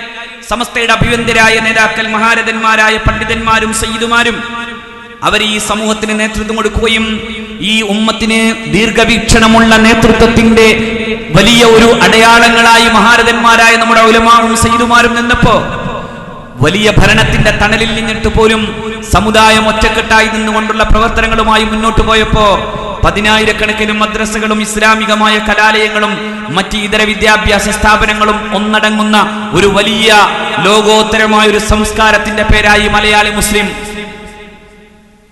അതിന്റെ കാരണം സമസ്ത കേരള ജംഇയ്യത്തുൽ ഉലമ നിലനിന്നു എന്നതുകൊണ്ടാണ്. സമസ്ത കേരള ജംഇയ്യത്തുൽ ഉലമ അല്ലാത്ത മറ്റു സംഘടനകളെ സംബന്ധിച്ചിടത്തോളം സമസ്ത കൃത്യമായ വഴി പറഞ്ഞു തന്നു. സുന്നത്തു ജമാഅത്തിന്റെ പേരിൽ ചില സംഘടനകൾ നമ്മുടെ നാട്ടിലുണ്ട്. എന്തേ സംഭവിച്ചത്? ഈ സമസ്തയുടെ അഭ്യന്തരായ ഉലമ ആണ് കേരളത്തിലെ മുസ്ലിം ഉമ്മത്തിന്റെ പണ്ഡിത തറവാട്. ആ തറവാട്ടിൽ നിന്ന് ഇറങ്ങിപ്പോയി അള്ളാഹുവിന്റെ വിശുദ്ധ ദീനിന്റെ മസ്ജിദുകളും അതുപോലെ തന്നെ മദ്രസകളും പകുത്താനും സമുദായത്തിന്റെ മനസ്സുകളിൽ ഭിത്തി കെട്ടാനും വേണ്ടിയുള്ള ശ്രമം നടത്തുകയാണ് അവർ ചെയ്തത്. അതുകൊണ്ട് എന്തേ സംഭവിച്ചത്? മഹാനായ കണ്ണിയത്ത് ഉസ്താദിനെ പോലെയുള്ള മഹാരഥന്മാരുടെ ജീവിതത്തിൽ അവരുടെ വേദന കൊണ്ട് അവർ ദുആ ചെയ്തു പോയി. എന്റെ പ്രിയപ്പെട്ട സഹോദരന്മാർ, സമസ്തക്കെതിരെ കേസ് കൊടുത്തവരുടെ മുഖം കെടുത്തണേ എന്ന പ്രാർത്ഥന നിങ്ങൾ ആലോചിച്ച് നോക്കൂ. ഈ കഴിഞ്ഞ ഈ 2.5 പതിറ്റാണ്ടു കാലമായി സമസ്തക്കെതിരായി നടത്തുന്ന അത്തരം പ്രവർത്തനങ്ങൾക്ക് സംഭവിച്ചു പോയുള്ള ദുര്യോഗം എന്താണ്? അള്ളാഹുവിന്റെ പ്രവാചകർ സല്ലല്ലാഹു അലൈഹി വസല്ലമ തങ്ങളുടെ നേരെ പോലും തങ്ങളുടെ കച്ചവട താല്പര്യം ഉപയോഗിക്കാൻ വേണ്ടി ശ്രമിച്ചിട്ടില്ല ഈ കൂട്ടർ. അങ്ങനെയല്ലേ ഉണ്ടായത്? ഇപ്പോ ചെരുപ്പ് തുടച്ചിട്ടുണ്ടെന്നാ പറയണത്. ചെരുപ്പ് തുടച്ചാളുടെ പ്രത്യേകത എന്താ? അയാളല്ലേ ഒരിക്കലും ഒരു വലിയ സ്വപ്നം കണ്ടത്. ആ സ്വപ്നം ഒന്ന് എന്റെ പ്രിയപ്പെട്ട ഏതെങ്കിലും ഒരു തലച്ചോറുള്ള ഒരു സഹോദരൻ ഒന്ന് വ്യാഖ്യാനിച്ചു തരാൻ പറ്റുമോ? അഷ്റഫുൽ ഖൽഖ് സല്ലല്ലാഹു അലൈഹി വസല്ലമയുടെ വിശുദ്ധമായ റൗദത്തു ശരീഫയിലേക്ക് ഒരു പണ്ഡിതൻ ചെല്ലുന്നു. അപ്പണ്ട് അവിടെ വലിയ തിരക്ക് വല്ലാതെ കൂടിയപ്പോ അദ്ദേഹം സിയാറത്ത് ചെയ്യാതെ മടങ്ങുന്നു. എന്നിട്ട് പിന്നെ രണ്ടാമത് മറ്റൊരു സമയത്ത് നോക്കുമ്പോൾ വലിയ തിരക്കുണ്ട്. പക്ഷേ ആ തിരക്കിന്റെ ഇടയിൽ നിന്ന് അള്ളാഹുവിന്റെ റസൂൽ അയാളെ വിളിക്കുന്നു സല്ലല്ലാഹു അലൈഹി വസല്ലം. നിനക്ക് പറയാൻ നാവ് വളക്കാൻ പേടി തോന്നുന്നു. എന്നിട്ട് അള്ളാഹുവിന്റെ പ്രവാചകർ വിളിക്കുമ്പോ അദ്ദേഹം ഓടെന്ന് പറയാണ്, തിരക്കുള്ളപ്പോ വരില്ല എന്ന് ഞാനല്ലേ പറഞ്ഞത്. അള്ളാഹുവിന്റെ പ്രവാചകർ സല്ലല്ലാഹു അലൈഹി വസല്ലമ തങ്ങളെ സിയാറത്ത് ചെയ്യാതെ അപ്പോ ഹബീബായ പ്രവാചകർ സല്ലല്ലാഹു അലൈഹി വസല്ലമ തങ്ങൾ പറയുന്നു അത്രേ. എന്തു പറയുന്നു? നിങ്ങൾ വരണം, കാരണം നിങ്ങൾക്ക് വേണ്ടപ്പെട്ട ഒരാൾ ഇവിടെ ഉണ്ട്. മറ്റാരുമില്ല. കോഴിക്കോട്ട് അങ്ങാടിയിൽ ഒരു മുസ്ലിയാർ അഷൈഖ് അബൂബക്കർ ബിൻ അഹ്മദ് എന്ന് പറയുന്ന മുസ്ലിയാർ ഉണ്ടെന്നാണ് പറയുന്നത്. ഞാൻ ചോദിക്കട്ടെ, എങ്ങനെയാണ് ആ സ്വപ്നത്തെ നാവ് കൊണ്ട് പറയാൻ നിങ്ങൾക്ക് തോന്നിപ്പോയത്? പിന്നെ എങ്ങനെയായി ഇനി ചെരുപ്പ് കൊണ്ട് തുടച്ചതും ചെരുപ്പ് തുടച്ചതിന്റെ തുണിയുമായി ഈ ഉമ്മത്തിനെ ഇനിയും പറ്റിക്കാൻ വേണ്ടി ഇറങ്ങാൻ വേണ്ടി തീരുമാനിക്കുന്നത്? നിങ്ങൾ ആലോചിച്ച് നോക്കിയേ. എന്തെങ്കിലും ഒരല്പം ബുദ്ധി ഉണ്ടെങ്കിൽ ആലോചിച്ച് നോക്കൂ എന്റെ പ്രിയപ്പെട്ട സഹോദരന്മാരെ. എന്താ അവിടെ പറയുന്നത്? എന്നെ കാണാൻ നിങ്ങൾ തിരക്കുള്ളപ്പോ വരില്ല എന്ന് പറഞ്ഞത് കുഴപ്പമൊന്നുമില്ല, അക്കാര്യം ഞാൻ സമ്മതിച്ചു. പക്ഷേ എന്നെ കാണണ്ട, എന്റെ അടുത്തു നിൽക്കുന്ന ആളെ കാണാൻ ഈ തിരക്കിന്റെ ഇടയിലും വന്നേ പറ്റൂ. കാരണം അയാൾ എന്നെക്കാളും ശ്രേഷ്ഠമാണെന്നാണോ ഈ സന്ദേശം പറഞ്ഞു കൊടുക്കുന്നത്? എവിടേക്കാ നമ്മൾ എത്താ? ഈ വിശ്വാസത്തെ എവിടേക്കാ? ഈ ഉമ്മത്തിന്റെ വിശ്വാസത്തെ തകർക്കുന്ന തരത്തിലുള്ള ഏതോ ഒരു ജൂത ഗൂഢാലോചന നിങ്ങളുടെ പിന്നിലുണ്ടോ? സംശയിക്കട്ടെ. കാരണം എന്താ? ഹബീബിനേക്കാൾ ഒരു പടി മുന്നിലല്ല, ഒരു ചെറിയ അർത്ഥത്തിൽ പോലും മുന്നിൽ വെക്കാൻ ഈ ഉമ്മത്തിലെ ഹബീബിന്റെ ശേഷമുള്ള ഒന്നാമനാകുന്ന സയ്യിദുനാ അമീറുൽ മുഅ്മിനീൻ സയ്യിദുനാ അബൂബക്കർ സിദ്ദീഖ് തങ്ങളെ കുറിച്ചാണ് പറയുന്നതെങ്കിൽ പോലും ഈ ഉമ്മത്തിന് സമ്മതിക്കാനാകോ? എന്നിട്ട് അബൂബക്കർ സിദ്ദീഖ് തങ്ങളുടെ ഹദീസിനെയും അങ്ങനെ പറഞ്ഞുപോയി. അങ്ങനെ പറഞ്ഞ് അള്ളാഹുവിന്റെ റസൂലിനെ സിദ്ദീഖ് തങ്ങളുമായുള്ള അടുപ്പത്തെ വ്യാഖ്യാനിച്ചു തരുന്ന ഹദീസിനെ പോലും അങ്ങനെ കൊണ്ടുപോയി ഈ അബൂബക്കറിലേക്ക് ചേർത്ത് പറയാൻ ഈ ചെരുപ്പ് തുടച്ച തുണിയുമായി വന്ന മുസ്ലിയാർ തയ്യാറായി. ഞാൻ അത് പറയുന്നില്ല. അതിനേക്കാൾ എത്രയോ വലിയ അപകടകരമാണിത്. നോക്കൂ നിങ്ങൾ, തിരക്കുള്ളപ്പോ ഞാൻ വരില്ല. അപ്പോ അള്ളാഹുവിന്റെ റസൂൽ പറയാണ്, സംഗതിയൊക്കെ ശരിയാണ്, പക്ഷേ എന്റെ അടുക്കൽ നിങ്ങൾക്ക് വേണ്ടപ്പെട്ട ഒരാളുണ്ടെന്ന് പറയുമ്പോൾ ആരാ വേണ്ടപ്പെട്ടത്? ആരാ വേണ്ടപ്പെടുത്തേണ്ടത്? നിങ്ങൾ നോക്കൂ, ഈ സമുദായത്തിന്റെ മനസ്സിൽ അള്ളാഹുവിന്റെ പ്രവാചകനേക്കാൾ അപ്പുറത്ത് മറ്റൊരാളെ പ്രതിഷ്ഠിക്കാൻ വേണ്ടിയുള്ള തീരുമാനമെടുക്കുന്നത് ഒരു മുസ്ലിമിന്റെ തലച്ചോറായിരിക്കുമോ? ഒരു മുസ്ലിമിന്റെ തലച്ചോറാകുമോ? എന്തൊരു ഭീകരമായ വർത്താനാണ്. ഇനിയെങ്കിലും നിങ്ങൾ ആലോചിച്ച് നോക്കണില്ലേ അത്? ഇനിയെങ്കിലും നിങ്ങളുടെ ഉത്തരവാദിത്തപ്പെട്ട ആളുകൾ ആ പ്രഭാഷണത്തെക്കുറിച്ചും ആ സ്വപ്നത്തെക്കുറിച്ചും എന്തുകൊണ്ട് മൗനം ദീക്ഷിക്കുന്നു? പേടിയുള്ള ഏതെങ്കിലും മനുഷ്യർ ആ കൂട്ടത്തിലുണ്ടെങ്കിൽ ഇറങ്ങി ഓടില്ലേ? കാരണം അത്രമേൽ ഭീകരമല്ലേ അത്?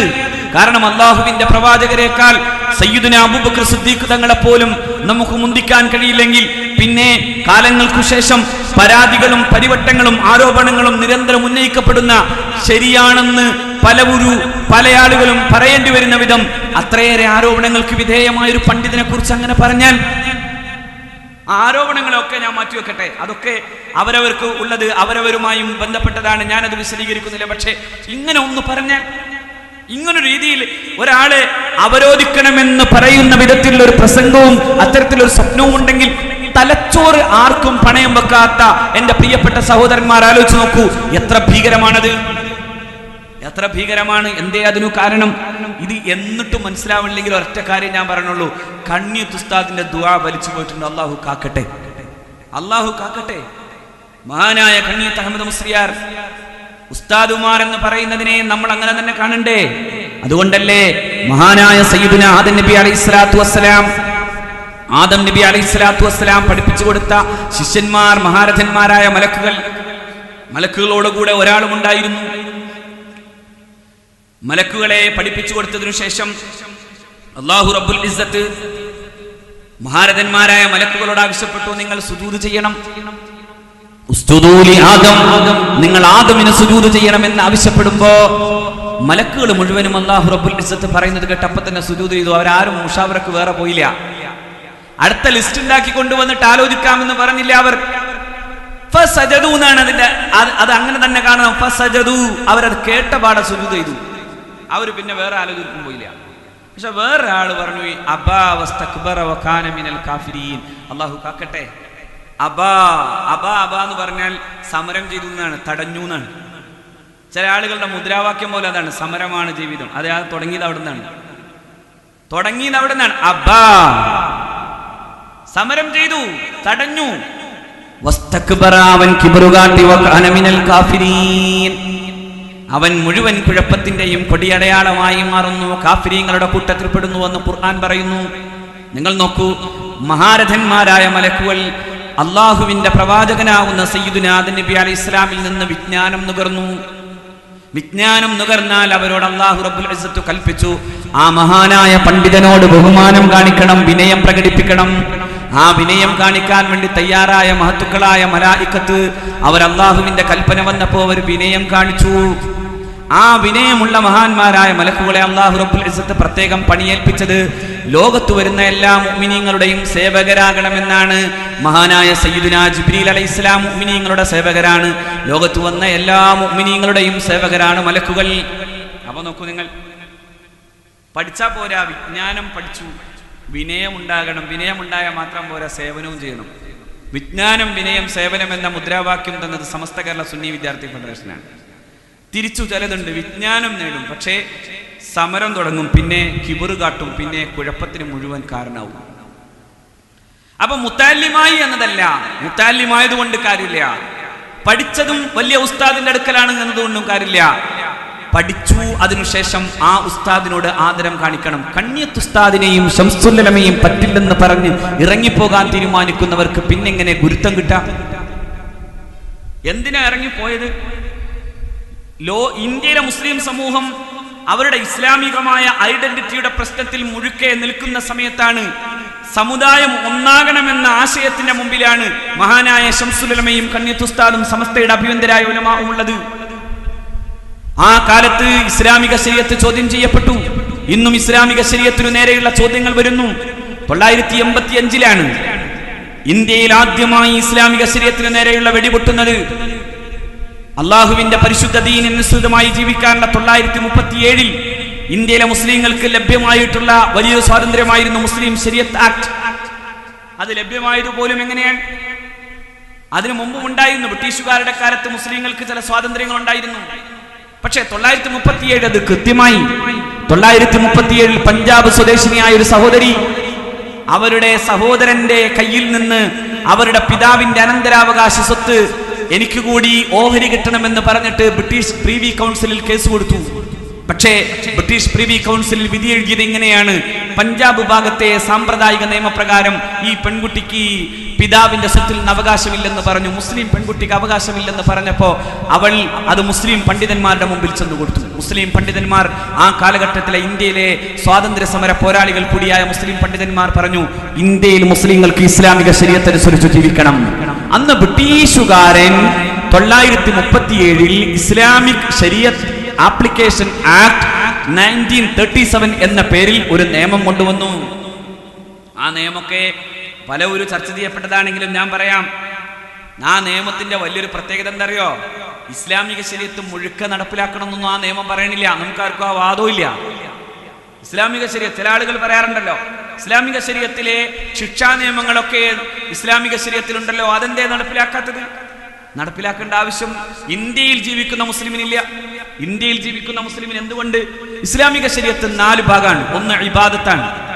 ഇബാദത്തുകൾ അതിന്റെ സ്വകാര്യതയിൽ ചെയ്യേണ്ടതാണ്. ആ സ്വകാര്യതയുമായി ഗവൺമെന്റിന് ഒരു ബന്ധമില്ല, അതുകൊണ്ട് നമുക്ക് അവിടെ നിയമത്തിന്റെ പ്രശ്നം വരുന്നില്ല. രണ്ടാമത്തത് മുനാക്കഹാത്താണ്, അതായത് ദാമ്പത്യ ജീവിതവുമായി ബന്ധപ്പെട്ട് നിൽക്കുന്നതാണ്. ഒരാൾ മറ്റൊരാളുമായി ബന്ധപ്പെട്ട് നിൽക്കുന്നതാണ്, ഒരു ഉടമ്പടി കരാറാണ് എന്നതുകൊണ്ട് ആ ഉടമ്പടി കരാർ രണ്ടാലൊന്നേ ആയേ പറ്റൂ. ഒന്നുകിൽ അത് ഇന്ത്യയുടെ അല്ലെങ്കിൽ ജീവിക്കുന്ന നാട്ടിന്റെ ഗവൺമെന്റിന്റെ നിയമമായി നിൽക്കുന്ന ഒരു കോൺട്രാക്ട് ഉണ്ടാകണം, അല്ലെങ്കിലോ ഇസ്ലാമിക ശരീഅത്തിന്റെ നിയമം ഉണ്ടാകണം. ഏതു നിയമമാണ് വേണ്ടത്? ഇസ്ലാമിക ശരീഅത്ത് അനുസരിച്ചാണെങ്കിൽ ശരീഅത്ത് പറയുന്ന ഒരു നിയമം, ഒരു ഉടമ്പടിയുണ്ട്, ഒരു കോൺട്രാക്ട്. അല്ലാഹു പറയുന്നു കടുത്തതും ശക്തവുമായിട്ടുള്ള ഒരു കരാറാണ് ആ പെണ്ണുങ്ങൾ നിങ്ങളുടെ കയ്യിൽ നിന്ന് വാങ്ങിയിട്ടുള്ളത് എന്ന് അല്ലാഹു റബ്ബുൽ ഇസ്സത്ത്. അവിടെ മുസ്ലിങ്ങളെ സംബന്ധിച്ചിടത്തോളം 2 ഓപ്ഷൻ ഉണ്ട്. ഒന്നുകിൽ ഇസ്ലാമിക ശരീഅത്ത് പറയുന്ന പ്രകാരമുള്ള കൃത്യമായ സീഗകളുടെ അടിസ്ഥാനത്തിൽ ഒരു കോൺട്രാക്റ്റിന്, ഒരു കരാറിന്, ഒരു സാക്ഷ്യപത്രത്തിന്, ഒരു അഖ്ദിന് അവർ തയ്യാറാകണം. അങ്ങനെ ഒരു ദാമ്പത്യം തുടങ്ങണം. ഇല്ലെങ്കിലോ ഇന്ത്യ മഹാരാജ്യത്ത് ഒരു സ്പെഷ്യൽ മാരേജ് ആക്ട് ഉണ്ട്, ആ ആക്ട് പ്രകാരം രജിസ്റ്റർ ചെയ്യണം. ഏതാ വേണ്ടത്? മുസ്ലിങ്ങൾക്ക് വേണ്ടത് ഇസ്ലാമിക ശരീഅത്ത് അനുസരിച്ചുള്ള ജീവിതമാണ്. കാരണം സ്പെഷ്യൽ മാരേജ് ആക്ട് പ്രകാരം വിവാഹം ചെയ്യുകയും ശരീഅത്ത് അനുസരിച്ചുള്ള നിക്കാഹ് നടക്കാതെ പോവുകയും ചെയ്താൽ ഇലാ യൗമിൽ ഖിയാമ അവർ രണ്ടുപേരും തമ്മിലുള്ള ബന്ധമെന്ന് പറയുന്നത് ഇസ്ലാമികമാകുന്നില്ല. അതുകൊണ്ട് മുസ്ലിങ്ങൾ പറഞ്ഞു, ഞങ്ങൾക്ക് വേണ്ടത് ഞങ്ങളുടെ ശരീഅത്ത് അനുസരിച്ചുള്ള ഉടമ്പടി കരാർ വേണം. ഞങ്ങൾക്ക് വേണ്ടത് ഞങ്ങളുടെ പിതാവിന്റെ സ്വത്തിന്റെ അല്ലെങ്കിൽ മരിച്ചുപോയ ഒരാളുടെ ബന്ധുവായി അങ്ങനെ അനന്തരാവകാശം കിട്ടേണ്ടതാണെങ്കിൽ അവിടെ ഇസ്ലാമിക ശരീഅത്ത് അനുസരിച്ച് വേണം. ഞങ്ങളുടെ പള്ളിയും ഞങ്ങളുടെ ഇസ്ലാമികമായിട്ടുള്ള കാര്യാലയങ്ങളും സംരക്ഷിതമാകാനുള്ള വഖഫ്, ആ വഖഫ് ഇസ്ലാമികമാകണം. വസിയത്ത് ഇസ്ലാമികമാകണം. വളരെ കുറഞ്ഞ ചില കാര്യങ്ങളിൽ മാത്രം നിലനിൽക്കുന്നതാണ് ഈ വിഷയം. മറിച്ച് എല്ലാ വിഷയങ്ങളിലേക്കും ഇത് കൊണ്ടുപോകേണ്ട ഒരു കാര്യവും വന്നിട്ടില്ല. നോക്കൂ, നിങ്ങൾ നമ്മുടെ നാട്ടിൽ ഒരാൾ കള്ളു കുടിച്ചു നോക്കാം, കള്ളു കുടിച്ചതിന്റെ പേരിൽ ഹദ്ദടിക്കാൻ വേണ്ടി ആരും നമ്മളെ ഏൽപ്പിച്ചിട്ടില്ല. നമ്മുടെ നാട്ടിൽ ഒരാൾ പറയാണ് 3 വക്കത്തേ ഉള്ളൂന്ന്, അതിന്റെ പേരിൽ ഏതെങ്കിലും കുന്നിൽ കൊണ്ടുപോയി തീർത്തു കളഞ്ഞിട്ട് പിന്നെ അതിന്റെ പേരിൽ JCB എന്ന് കേൾക്കുമ്പോൾ പേടിക്കേണ്ട ഒരു ഗതികേടും ഒരു കാലത്തും മുസ്ലിങ്ങൾക്ക് വരാനും പോണില്ല. എന്താ കാര്യം? അതതിന്റെ ഫിഖ് അതാണ്. 3 വക്കത്തുള്ളൂ എന്ന് ഒരാൾ പറഞ്ഞ അയാളെ കൊല്ലാൻ നമ്മളെ ഏൽപ്പിച്ചിട്ടില്ല. പിന്നെ ആരെ ഏൽപ്പിച്ചത്? അങ്ങനെ ഏൽപ്പിക്കപ്പെട്ട ഒരു ഗവൺമെന്റ് ഇസ്ലാമികമായി ഇസ്ലാമിക റിപ്പബ്ലിക് എന്ന നിലയിൽ ഉണ്ടെങ്കിൽ മാത്രം അവിടെ നടപ്പിലാക്കേണ്ട ഒരു കാര്യം സ്വന്തം വ്യക്തിയോ സമൂഹമോ നടപ്പിലാക്കാൻ പാടില്ല. എന്താ കാര്യം? അത് ശരീഅത്തിന്റെ അടിസ്ഥാന പ്രമാണങ്ങളുമായി ബന്ധപ്പെട്ടതല്ല, അത് ഇസ്ലാമിന്റെ സുന്നത്ത് ജമാഅത്തിന്റെ പാരമ്പര്യമല്ല. അതുകൊണ്ടാണ് ഇവരൊക്കെ തീവ്രവാദികളായപ്പോൾ സമസ്ത തീവ്രവാദിയാകാതെ പോയത്. എന്താ കാര്യം? ഇവരൊക്കെ തീവ്രവാദികളാണ്. ഈ പറയപ്പെട്ട എല്ലാ സാധനവും തീവ്രവാദികളാണ്. ഇവരോടൊക്കെ ഒന്ന് പിറകെ പോയി ചോദിച്ചൊക്കെ JCB എന്ന് കേട്ടാൽ അവർ ഞെട്ടും, ജമിയത്തുൽ ഇഹ്സാൻ എന്ന് പറഞ്ഞാൽ അവർ ഞെട്ടും, ടൈഗർ സുന്നി ഫോഴ്സ് എന്ന് പറഞ്ഞാൽ അവർ ഞെട്ടും. സമസ്തയുടെ നേരെ ഏടെങ്കിലും പറഞ്ഞു നിന്നിട്ട് ഇങ്ങനെ ചോദിച്ചോക്കെ അവർക്ക് ആർക്കും ഒരു പേടിയില്ല. കാരണം എന്താ? സമസ്ത SKSF ജീവിതത്തിൽ ഒരു അർദ്ധനിമിഷം പോലും അത്തരത്തിലുള്ള തീവ്രവാദ ചിന്തയുമായി ബന്ധപ്പെട്ടു പോകാത്തതിന്റെ കാരണം ഇത് പാരമ്പര്യത്തിന്റെ അടിസ്ഥാന പ്രമാണങ്ങളെ കൃത്യമായി പഠിച്ച ഒരു സമൂഹത്തിന്റെയും പണ്ഡിത തലമുറയുടെയും വഴിയിലൂടെ മാത്രം കടന്നു വന്നതാണ്. സമസ്തയുടെ അഭ്യന്തരായ ഈ പണ്ഡിതന്മാരുടെ കീഴിൽ ജീവിച്ചതാണ് സമസ്ത കേരള സുന്നി വിദ്യാർത്ഥി ഫെഡറേഷൻ. അതാണ്. അപ്പൊ ഞാൻ പറയുന്നത്, ശരീഅത്തനുസരിച്ചുള്ള അത്തരത്തിലൊരു ജീവിതത്തിൽ 937 മുതൽ ഇന്ത്യ മഹാരാജ്യത്ത് മുസ്ലിങ്ങൾക്ക് ആ അവകാശം നിലനിൽക്കുന്നു. രാജ്യം ഭരണഘടനാപരമായി ഒരു പരമാധികാര രാഷ്ട്രമായി പ്രഖ്യാപിക്കപ്പെടുമ്പോൾ ഭരണഘടന തന്നെ കൃത്യമായി പറഞ്ഞു, ഇന്ത്യയിലെ എല്ലാ വിഭാഗം ജനങ്ങൾക്കും അവരുടെ മതവിശ്വാസ ആചാര അനുഷ്ഠാന സ്വാതന്ത്ര്യമുണ്ട്. All persons are equally entitled to freedom of conscience and the right freely to practice, profess and propagate religion. ഇന്ത്യയിൽ ജീവിക്കുന്ന ആർക്കും അവന്റെ മതവിശ്വാസത്തെ ആചരിക്കാൻ, അനുഷ്ഠിക്കാൻ, അത് പറയാൻ, പ്രഘോഷണം ചെയ്യാൻ, പ്രബോധനം ചെയ്യാൻ അതിനുള്ള സ്വാതന്ത്ര്യം ഇന്ത്യ മഹാരാജ്യത്തുണ്ട്. ഇന്ത്യയിലൊരു മതന്യൂനപക്ഷത്തിന് ആ ന്യൂനപക്ഷ സമൂഹത്തിന്റെ സംസ്കാരം നിലനിർത്തണമെന്ന് നിർബന്ധ ബുദ്ധിയുള്ള കാലത്തോളം രാജ്യം അവർക്കുമേൽ ഇടപെടാൻ പാടില്ല എന്ന് പറയുന്നു ഇന്ത്യയുടെ ഭരണഘടനയുടെ 27ാം അനുച്ഛേദം. If there is any minority culture which wants to preserve its culture, script and language, the state shall not impose upon it any culture which may be locals or otherwise. ഇന്ത്യയിൽ ജീവിക്കുന്ന ഒരു ന്യൂനപക്ഷ സമൂഹത്തിന്റെ സംസ്കാരം അവർ നിലനിർത്തുന്നിടത്തോളം കാലം രാജ്യം മറ്റൊന്നും അടിച്ചേൽപ്പിക്കാൻ പാടില്ല. അതുകൊണ്ടാണ് നമ്മൾ പറയുന്നത് കോമൺ സിവിൽ കോഡ് ഒന്നും വരാൻ പോണ സംഭവമല്ല. പക്ഷേ രാജ്യത്ത് 985 കോടതി അതിൽ ഇടപെട്ടു. കോടതി അതിനു മുമ്പ് ഇടപെട്ടിട്ടില്ല. കോടതി ഇത്തരം കേസ് വരുമ്പോഴൊക്കെ പറഞ്ഞത് എന്താണെന്നറിയോ? കോടതിയുടെ ചില പരാമർശങ്ങൾ ഇങ്ങനെയാണ്: it would be wrong for the court to put their own construction on Quran. പരിശുദ്ധ ഖുർആന്റെ കാര്യത്തിൽ സ്വന്തം തീരുമാനം പറയാൻ കോടതിക്ക് പറ്റില്ല. അത് കോടതിക്ക് തെറ്റായ നടപടിയാണ്. പരിശുദ്ധ ഖുർആൻ വ്യാഖ്യാനിച്ചിട്ടുള്ള മഹാരഥന്മാരായ അതിന്റെ അതോറിറ്റീസ്, അതിന്റെ പ്രഗത്ഭരായ പണ്ഡിതന്മാർ എങ്ങനെയാണോ ഖുർആനെ പറഞ്ഞിട്ടുള്ളത്, എങ്ങനെയാണോ പ്രവാചകാധ്യാപനങ്ങളെ പറഞ്ഞിട്ടുള്ളത്, ആ തരത്തിലല്ലാതെ കോടതിക്കൊന്നും പറയാൻ കഴിയില്ല എന്നാണ് കോടതി നേരത്തെ പറഞ്ഞത്. അങ്ങനെയാണ്. പക്ഷെ നമ്മുടെ നാട്ടിൽ ചില ആളുകൾ പിന്നീട് സ്വന്തം വ്യാഖ്യാനിക്കാൻ തുടങ്ങിയപ്പോൾ 85 കോടതിയും പറയാൻ തുടങ്ങി.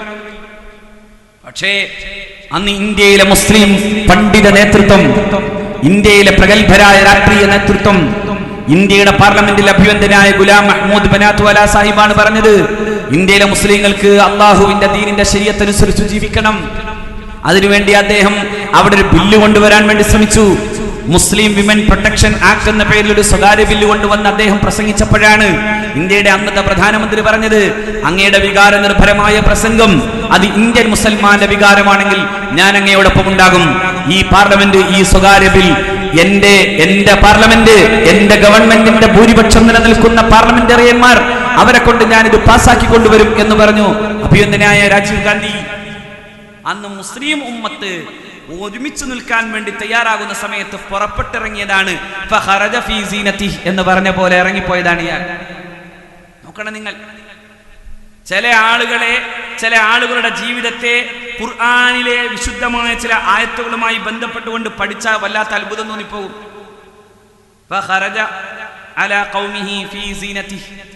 قال الذين يريدون الحياة الدنيا يا ليت لنا مثل ما أوتي قارون إنه لذو حظ عظيم എന്ന ആയത്തിന്റെ വ്യാഖ്യാനത്തിൽ മുഫസ്സിരിങ്ങൾ പറയുന്നു, അന്ന് ഖാറൂൻ ഏറ്റവും മുന്തിയ വാഹനത്തിന്റെ പുറത്തായിരുന്നു ആ യാത്ര നടത്തിയത്. ഇന്നു ചില ആളുകളും വലിയ വാഹനത്തിന്റെ പുറത്തിരിക്കുമ്പോൾ നമ്മൾ ആലോചിച്ചു പോകുന്നു. അള്ളാഹു കാക്കുമാറാകട്ടെ. ഉസ്താദുമാരെ അവഗണിച്ചു പോകുന്ന ചിലരെ അള്ളാഹു നമ്മളെ രക്ഷപ്പെടുത്തുമാറാകട്ടെ. തലക്ക് ബോധമുണ്ടെങ്കിൽ, ചിന്തിക്കാൻ തയ്യാറാണെങ്കിൽ ഈ പരിശുദ്ധ സമസ്ത കേരള ജംഇയ്യത്തുൽ ഉലമക്കെതിരായി എന്തിനു കൊടിപിടിക്കണം? ഇന്ത്യയുടെ സുപ്രീം കോർട്ടും അവസാനം ഈ കേസ് വാദിച്ചു തന്ന് ഇന്ത്യയുടെ സുപ്രീം കോർട്ടിന്റെ മുമ്പിലെത്തിയപ്പോ സുപ്രീം കോർട്ട് അവസാനം പറഞ്ഞു, കോഴിക്കോട്ടെ രജിസ്ട്രാർ സ്വീകരിച്ചിട്ടുള്ള ഫയൽ EK അബൂബക്കർ മുസ്ലിയാരുടേതാണ്. നബ്ബറല്ലാഹു മർഖദ, മഹാനായ ശൈഖുന കൊടുത്ത ആ ഫയൽ സ്വീകൃതമായിട്ടുണ്ടെന്ന് തന്നെയാണ് ബോധ്യം. അതുകൊണ്ട് ഇപ്പോ ഇവിടെ തന്നിട്ടുള്ള ഈ പെറ്റീഷൻ ഫയൽ ഞങ്ങൾ ഡിസ്മിസ് ചെയ്യുന്നു, ഇതിനൊരു മെറിറ്റ് കൽപ്പിക്കാനില്ല എന്ന് പറഞ്ഞ് ഇന്ത്യയുടെ പരമോന്നത നീതിപീഠം തള്ളിക്കളഞ്ഞതാണ് AP അബൂബക്കർ മുസ്ലിയാർ കൊടുത്ത പെറ്റീഷൻ. 2007 AP അബൂബക്കർ മുസ്ലിയാരെ ആ പെറ്റീഷനെ തള്ളിയിട്ട് പറഞ്ഞു, ഞങ്ങൾ ഇതിനെ ഡിസ്മിസ് ചെയ്യുന്നു എന്ന് മാത്രമല്ല, ഞങ്ങൾ ഇതിലൊരു മെറിറ്റ് കാണുന്നില്ല. ഈ അഭിപ്രായത്തിനും ഈ പരാതിക്കും ഒരു മെറിറ്റ് കാണാനില്ല. കാരണം അത് കൃത്യമായി മഹാനായ ശംസുൽ ഉലമ EK അബൂബക്കർ മുസ്ലിയാർ, മഹാനായ ശൈഖുന കൊടുത്തിട്ടുള്ള ലിസ്റ്റ്, ആ രീതിയിൽ അംഗീകരിച്ചിട്ടുള്ള അന്നത്തെ രജിസ്ട്രാറുടെ നടപടിയെ ഇവരെ ചോദ്യം ചെയ്ത് നേരെ കോടതിയുടെ മുമ്പിൽ സുപ്രീം കോടതിയിൽ ചെല്ലുമ്പോഴാണ് കോടതി അതെടുത്ത് എറിഞ്ഞ പോലെ പറഞ്ഞത്, ഇത് ഡിസ്മിസ് ചെയ്യുന്നു, ഇനി പരാതിയുമായി ഇവിടെ വന്നേക്കരുത്. അപ്പോ സമസ്തയെ പരമോന്നത നീതിപീഠം അനുസരിച്ചു, അതിനെ അംഗീകരിച്ചു. ലോകമാകെ സമസ്ത കേരള ജംഇയ്യത്തുൽ ഉലമ അംഗീകരിക്കുന്നു. കേരളത്തിലെ മുസ്ലിം ഉമ്മത്തിന്റെയും ഒറ്റ സംഘടനയുള്ളൂ, അത് സമസ്തയാണ്. പിന്നെ ചിലരുണ്ട് നമ്മുടെ നാട്ടിൽ എവിടെ നോക്കിയാലും അവരെ കാണാനില്ല. പക്ഷെ ആ സഹോദരന്മാർ ഒരു ചെറിയ മസല പ്രശ്നത്തിന്റെ പേരിൽ മഹാനായ സദഖത്തുള്ള മുസ്ലിയാർ നബ്ബറല്ലാഹു മർഖദ ഒന്ന് മാറി നിന്നപ്പോൾ അദ്ദേഹത്തിന്റെ കൂടെ നടന്ന ചില ചെറുപ്പക്കാർ പിന്നീട് വലിയൊരു സംഘടന ഉണ്ടാക്കി. പേര് കേട്ടാൽ ആന പോലെ തോന്നുമെങ്കിലും സംഗതി ആനയല്ല. അങ്ങനെ പോയി കുഴിയാനയോടെ പോലും വലിപ്പമില്ല, അങ്ങനത്തെ ഒരു സംഘടന. എന്നിട്ട് അവർ പറയുന്നു, സർക്കുലർ ഇറക്കല്ലേ നിങ്ങൾ? സർക്കുലർ ഇറക്കും. എന്താ സർക്കുലർ ഇറക്കാതെ? ഞാൻ ചോദിക്കട്ടെ, നമ്മുടെ നാട്ടിലെ ഈ ഭാഗത്ത് ഒരു ചെറിയ തുണിക്കട ഒരാൾ തുടങ്ങി. ആ ചെറിയ തുണിക്കടക്ക് അയാൾ എന്ത് ചെയ്യാന്ന് വെച്ചാൽ, ആ തുണിക്കടക്ക് പിന്നെ ഇന്ന ഡിപ്പാർട്ട്മെന്റ്, പർച്ചേസ് ഡിപ്പാർട്ട്മെന്റ്, ഇത് മാനേജീരിയൽ ഡിപ്പാർട്ട്മെന്റ്, ഇത് പിന്നെ PRO എന്നൊക്കെ പറഞ്ഞ് ആരെങ്കിലും ചെയ്യോ? കാരണം അത് തുണിക്കട ഒരു ചെറിയ കടയാണ്. പക്ഷെ യൂസഫ് അലി സാഹിബിനോട് ചോദിക്കാണ് ആ തുണിക്കടക്കാരൻ, നിങ്ങൾ എന്തിനാണ് പിന്നെ പർച്ചേസ് ഡിപ്പാർട്ട്മെന്റ് തുടങ്ങി വലിയ കെട്ടിടം പണിതത്? നിങ്ങൾ എന്തിനാണ് പിന്നെ മാനേജർമാർക്ക് ഇരിക്കാൻ വലിയ കസേര കൊടുത്തത്? നിങ്ങൾ എന്തിനാണ് അതിന് പ്രത്യേക നിയമമുണ്ടാക്കിയത്? നിങ്ങൾ എന്തിനാണ് ഇങ്ങനെ കൃത്യമായൊരു വ്യവസ്ഥാപിത സംവിധാനത്തിലൂടെ പോണത്? ഞാനും തുണിക്കടയാണ് നടത്തുന്നത്, നിങ്ങളും തുണിക്കടയാണ് നടത്തുന്നത് ചോദിച്ചാൽ എങ്ങനെയാ അതിനർത്ഥം വെക്കുക? ഈ തുണിക്കട ഒരു പെട്ടിക്കടയാണ്. മറ്റേതോ അത് വിപുലമായ അർത്ഥത്തിലുള്ളതാണ്. ലോകമാകെ പരന്നു നിൽക്കുന്ന യൂസുഫ് അലി സാഹിബിന്റെ ലുലുവിനെ നോക്കിയിട്ട് അവിടെ എന്തൊക്കെയുണ്ട്. ഞാൻ കഴിഞ്ഞ തവണ അബുദാബിയിൽ ചെന്നപ്പോ അവരുടെ പർച്ചേസ് ഡിപ്പാർട്ട്മെന്റിന്റെ സുഹൃത്തു അതിന്റെ തലപ്പത്തിരിക്കുന്ന സുഹൃത്തിനെ കാണാൻ ചെന്നു. എന്തൊരു വല്ലാത്തൊരു സംവിധാനമാണിത്. അബുദാബി ഗവൺമെന്റിനെ പോലും വെല്ലുവിളിക്കുന്ന തരത്തിലുള്ള വലിയ വിശാലമായ അർത്ഥത്തിലുള്ള സംവിധാനങ്ങൾ അവിടെ ഉണ്ട്. അവിടെ ഓഫീസർമാരുണ്ട്, അതിന് നിയമമുണ്ട്, അതിന് കൃത്യമായ വ്യവസ്ഥയുണ്ട്, അതിന് റൂളിങ്സ് ഉണ്ട്, അതിന് റൂൾസ് ആൻഡ് റെഗുലേഷൻസ് ഉണ്ട്. ആ റൂൾസ് ആൻഡ് റെഗുലേഷൻ നമ്മുടെ നാട്ടിലെ പെട്ടിക്കടക്ക് ഉണ്ടാകണം എന്ന് പറഞ്ഞാലോ, ആ പെട്ടിക്കട പോലെ ജീവിതത്തിൽ മറ്റൊന്നും ഉണ്ടാക്കാൻ പോയിട്ട് അങ്ങനൊന്നും തീരുമാനിക്കാൻ പോലും തോക്കത്തില്ലാത്ത ടീം ചെന്നിട്ട് പറയാണ് ഈ റെഗുലേഷൻസും റൂൾസും എന്തിനാണ്? സമസ്തക്ക് റെഗുലേഷൻസ് റൂൾസ് ഉണ്ടാകും. സമസ്ത ഒരു സർക്കുലർ പറയും. എന്താ കാര്യം? അത് വിപുലാകാരിയായി നിൽക്കുന്നൊരു മഹാസംഘടനയാണ്. സമസ്തയല്ലാതെ മറ്റാരെയാണ് ഈ മഹല്ലു ജമാഅത്തുകാരൻ അംഗീകരിക്കേണ്ടത്? അതുകൊണ്ട് ഓരോ മഹല്ലു ജമാഅത്തുകാരനും പറയും, എന്റെ നാട്ടിൽ എന്റെ മക്കളെ പഠിപ്പിക്കാൻ സമസ്തയുടെ വിദ്യാഭ്യാസ ബോർഡിന്റെ കീഴിലാക്കണം.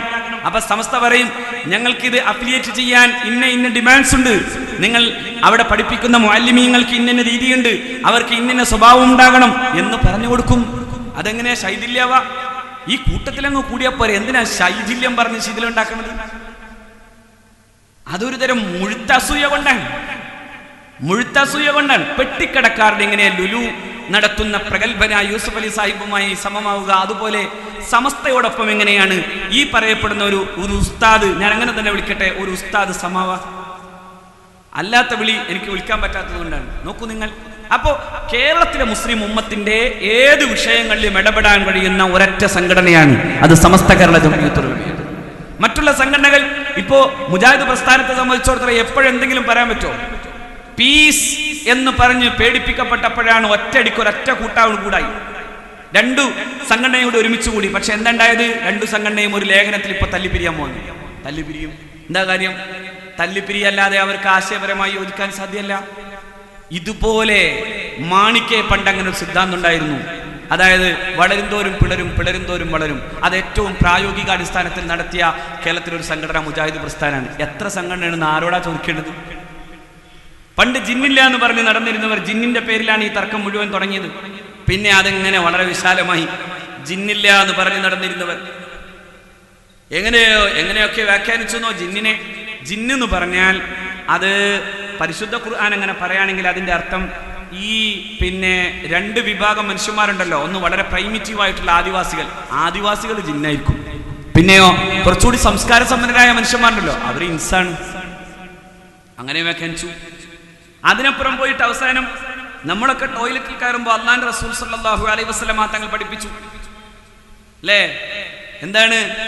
അല്ലാഹുമ്മ ഇന്നി അഊദു ബിക മിനൽ ഖുബുസി വൽ ഖബായിസ്. പെൺചകിത്താന്മാരിൽ നിന്നും ആൺചകിത്താന്മാരിൽ നിന്നും പടച്ചവനെ നിന്നോട് കാവൽ തേടുന്നു എന്ന് പറഞ്ഞാൽ അതിന് നേരെ അർത്ഥം വെച്ചു പെൺകൊതുകിൽ നിന്നും ആൺകൊതുകിൽ നിന്നും രക്ഷപ്പെടുത്തണമെന്ന്. അല്ല, ബയോളജി പോലും അതിനെതിരാണ്. കാരണം എന്താ?